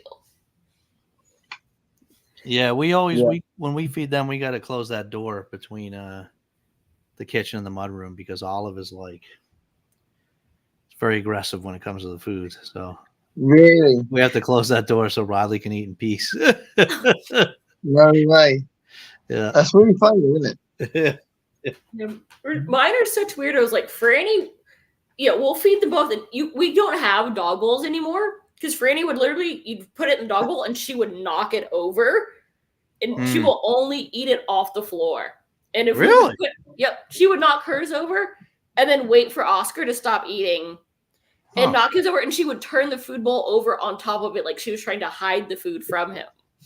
So we just give him like little foods out of a cup, and she'll eat hers and sit there and stare at Oscar and just look like she's being abused if he actually eats all of his, but only for the kibble. Like she will, if the cats walk near, she will sit there and growl and she will fight you for some kibble. We give him like half a can of wet food every night, and little man will scarf his, and then they will share her plate, and she's just totally fine with it. Like, so he can have like your beef, but he can't have your kibble. You are the weirdest thing ever. weird. Yeah, so some food matters more to them than other food, basically. Apparently the expensive stuff is, that's not worth it unless it's people food. And then there will be some fighting if the cat walks in the room while they're getting their treats. They have certain foods that, like, all right, we know we always get a cut of this. We know we never get this. And it's basically, it's fair and square. Like, Franny will beg or she will manage to sneak a bite. And I don't know how he does it, but little man knows if a person is chewing or if a dog is chewing. That's my sister. And he will come running into the room for his cut. Or he will be sleeping under the blanket on the couch and wiggle his head out and just stare at you. Like, I know I'm getting something now. He always does. He's like, all right, the boyfriend's on the last slice of pizza. I'm going to get my crust now, and he will come out for that. And then you have to hand feed it to him, and then he tucks himself back in. That's awesome. But if the cat walks in the room while they're getting it, we were friends an hour ago. Now I'm going to fight you because you might get a bite. It can get quite vicious, can't it? Yeah. Mm-hmm. It's amazing how much. Best buddies. Yeah. It's amazing how much. You get 3 meals a day plus plenty of treats. But of course, to ask them, they haven't eaten in a month. Yeah. You ever see that Instagram reel where it's like the dog's like, I haven't eaten for 3 days and whatever. I forget exactly what it says. And then My bowl is now half empty. I have tried to alert the humans. Yeah. They're either just dumb or just cruel. I'm clearly going to starve to death. Send help. And then the truth comes on, and it's like the parents' truth comes on, and it's like it's been 3 minutes, and you just had 5 treats. Yeah. Well, it cracks me up because they're obviously mine are quite old, and they can look like ancient, and then as soon as a treat comes up, they're like, and they just turn into puppies, like, and they're jumping up and down, and just think, okay, so you have the energy, it's just need to produce a treat for you to go crazy. Yeah. Need proper motivation. Chico's now resting on my lap, so because he was just like staring confused at nothing a minute ago. I thought, well, I'll pick him up again and see if I can make him feel a bit better. And he's now chilling on my, like, looking like, it's really weird the way he's poised though, because he's like literally like directing downwards, like he's gonna fall off. You're gonna chill out. Oh. I'm saying hello again. An actual awake dog. Hello. Hi, cutie. Did you come to say goodbye to me so I could go feed my puppies? You should go make a bye-bye. You're adorable. You have to get extra belly rubs and treats for me. You too, Olive. All right. What do you think? Oh, so sweet. Well, thank you so much for having me. Yeah. This is so much fun. Thanks so much for coming, Kat. That's been great. And thanks for appearing, even though you weren't necessarily on at the beginning, but you still said I'm still going to come. That was really cool. Yeah. Well, thank you very much. Like, hey, I'm game. Pretty much everything I do is off the cuff anyway. Y'all have a lovely rest of your All evening. right. Or, You well, too. good Yeah, night you at too. this point. Yeah. See you later. Bye. Bye. Yeah. So we calling it there? It's gotten quiet. It has got quiet. Yeah, we haven't actually had a comment for a while. Is anyone still there? If you're still there, say hello. But yeah. So we are supposed to be. I mean, we should probably do it at the beginning of an episode rather than 3 hours in. But we are going to start watching Battlestar Galactica together, aren't we? Yeah. So we should probably. I don't know. Should we do a special video about that rather than do it on this or an announcement? We gotta do that. Well, we could say it here, but we got to do our trailer video. Yeah. Yeah. What's the phrase? So say we all. So say we all. So say we all. We need to put that in the trailer. That's right. Yeah. Along a little Nickelback if we don't get a copyright strike. Yeah. Well, what have you got planned for tomorrow? Anything nice? I gotta go to work. I don't get off the summers like some people. Oh no, I'm still at work. I'm not off yet. Oh, okay. That'd be a long summer if I was off now. I'm off on the 13th of July. That's when I'm break up. That's when school stops? No, that's when college stops. Schools go a little longer. So schools go to usually the end of July. And they just have August off. Wow. But we stop a little earlier. Oh, I didn't know that. Yeah, wow. so you guys really go a long time. The college does, yeah. I mean, if I worked in a school, I think I'd be a bit gutted that I've finished. My wife works in the school, so there's always a little bit of a gap where I'm off and she's not off.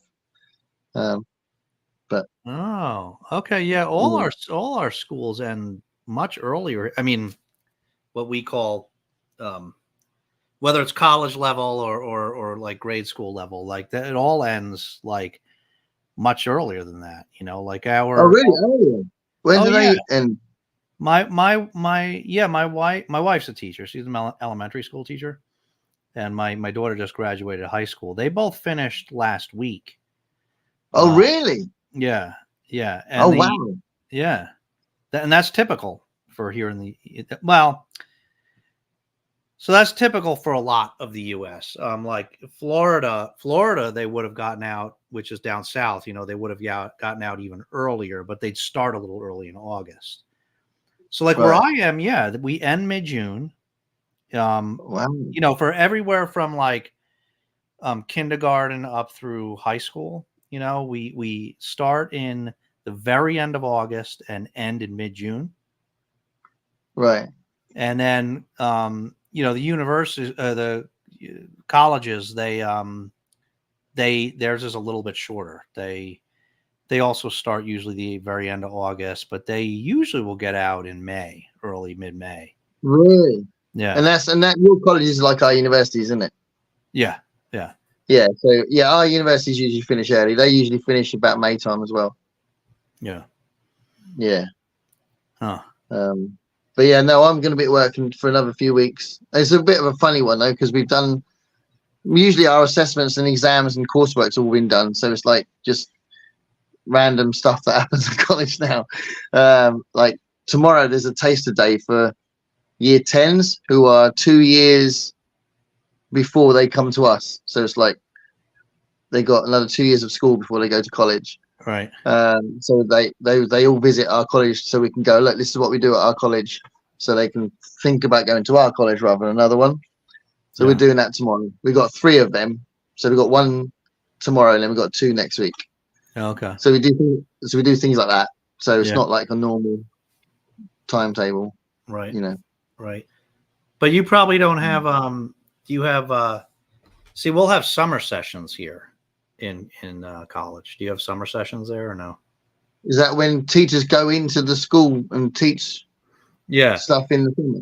Yeah. So usually the way college works here, right, is we have the fall session and the fall semester and the spring semester. But in the summer, and that's when most of the students go. But in the summer, some students the summer's long enough that we'll have like a limited number of accelerated courses in the summer that you can take if you also want to take summer classes.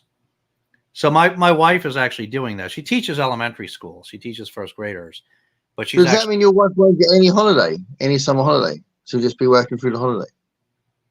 No. Well, no.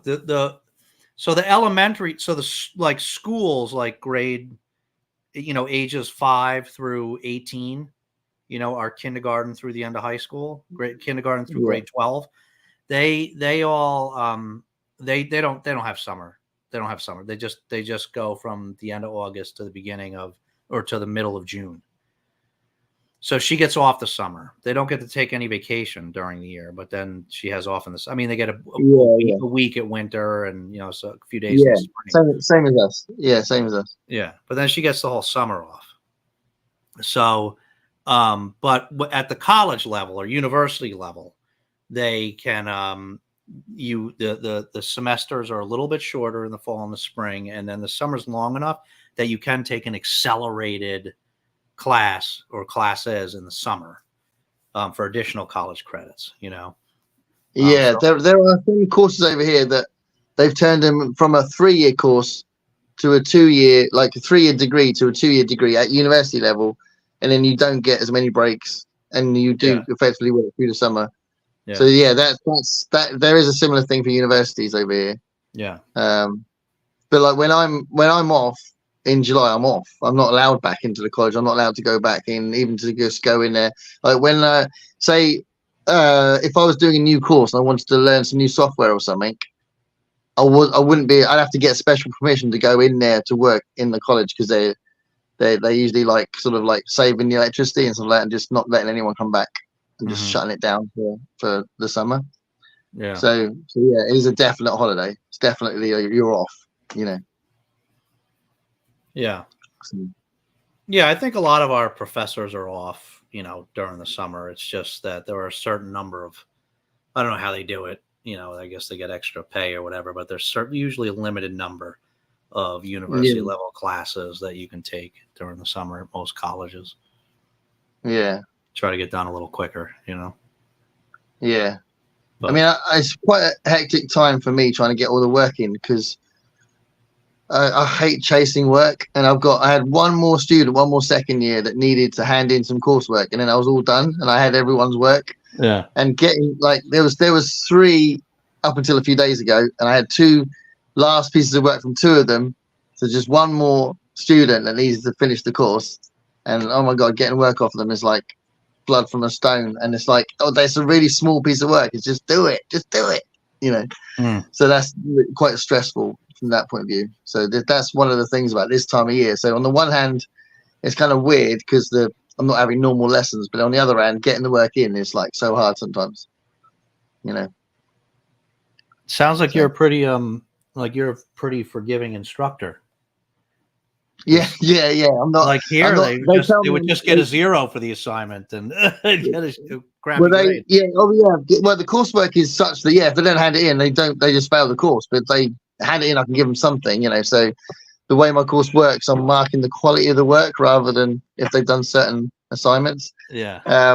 But yeah, with me, I don't know if you can relate to this, but because they don't see me as particularly scary, it's not the I'm angry at you, it's the I'm disappointed by you. Right. And then they don't like that. And they're like, oh, we've disappointed Gareth, so we need to sort this out, Yeah.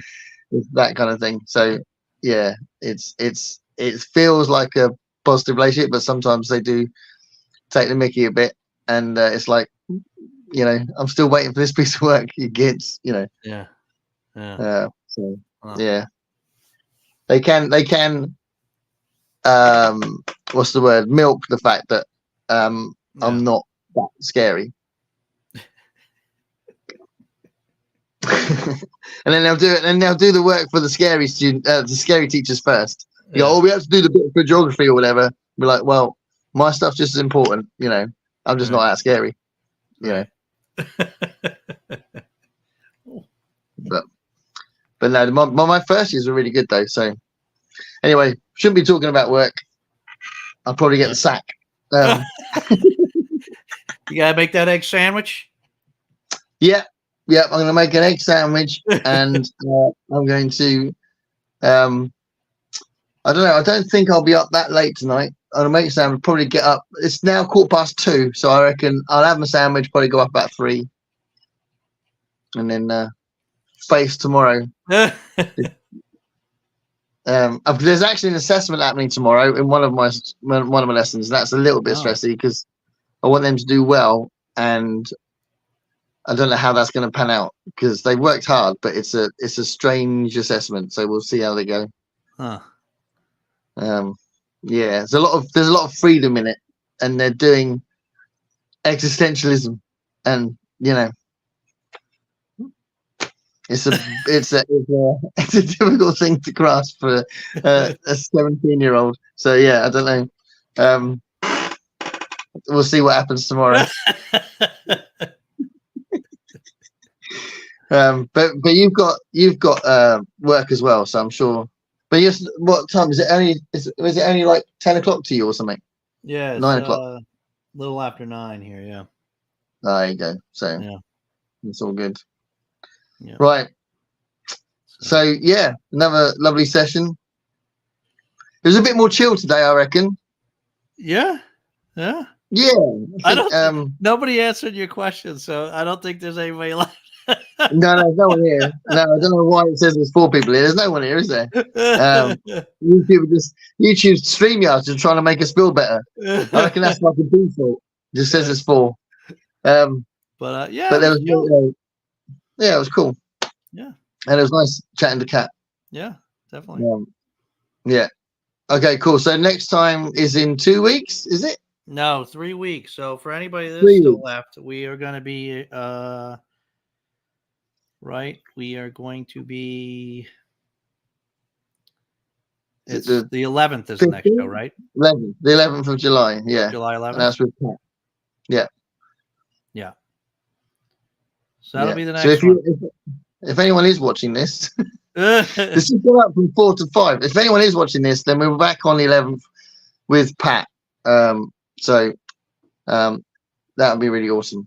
Yeah. Oh, Heidi's still there. Here. Brilliant. If Jenny or Heidi or both are here, then we still have an audience. Yeah. Although William was chatting away and then he went. I don't know if William didn't say goodbye. So I'm hoping that William wasn't upset by me saying that that everyone watches Unhaul videos. But yeah, it'd be interesting to see what Pat. We ought to have a theme though. We didn't have a theme this week, did we? And I think it's nice to try and have a theme. Yeah.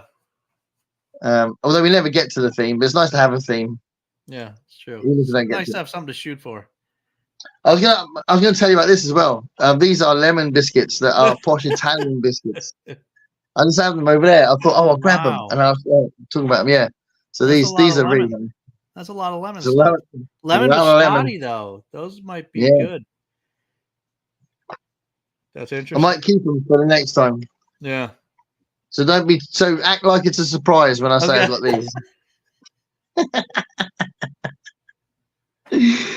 All right. Well, should we call it? All right, let's call it. Like the doctors say when they sort of talk about a death. But thanks, Heidi, and anyone else who's still there. If you've reached this far on the repeat, then you're clearly crazy and need to get a life. But thanks for watching. We're literally not talking about much, are we, today?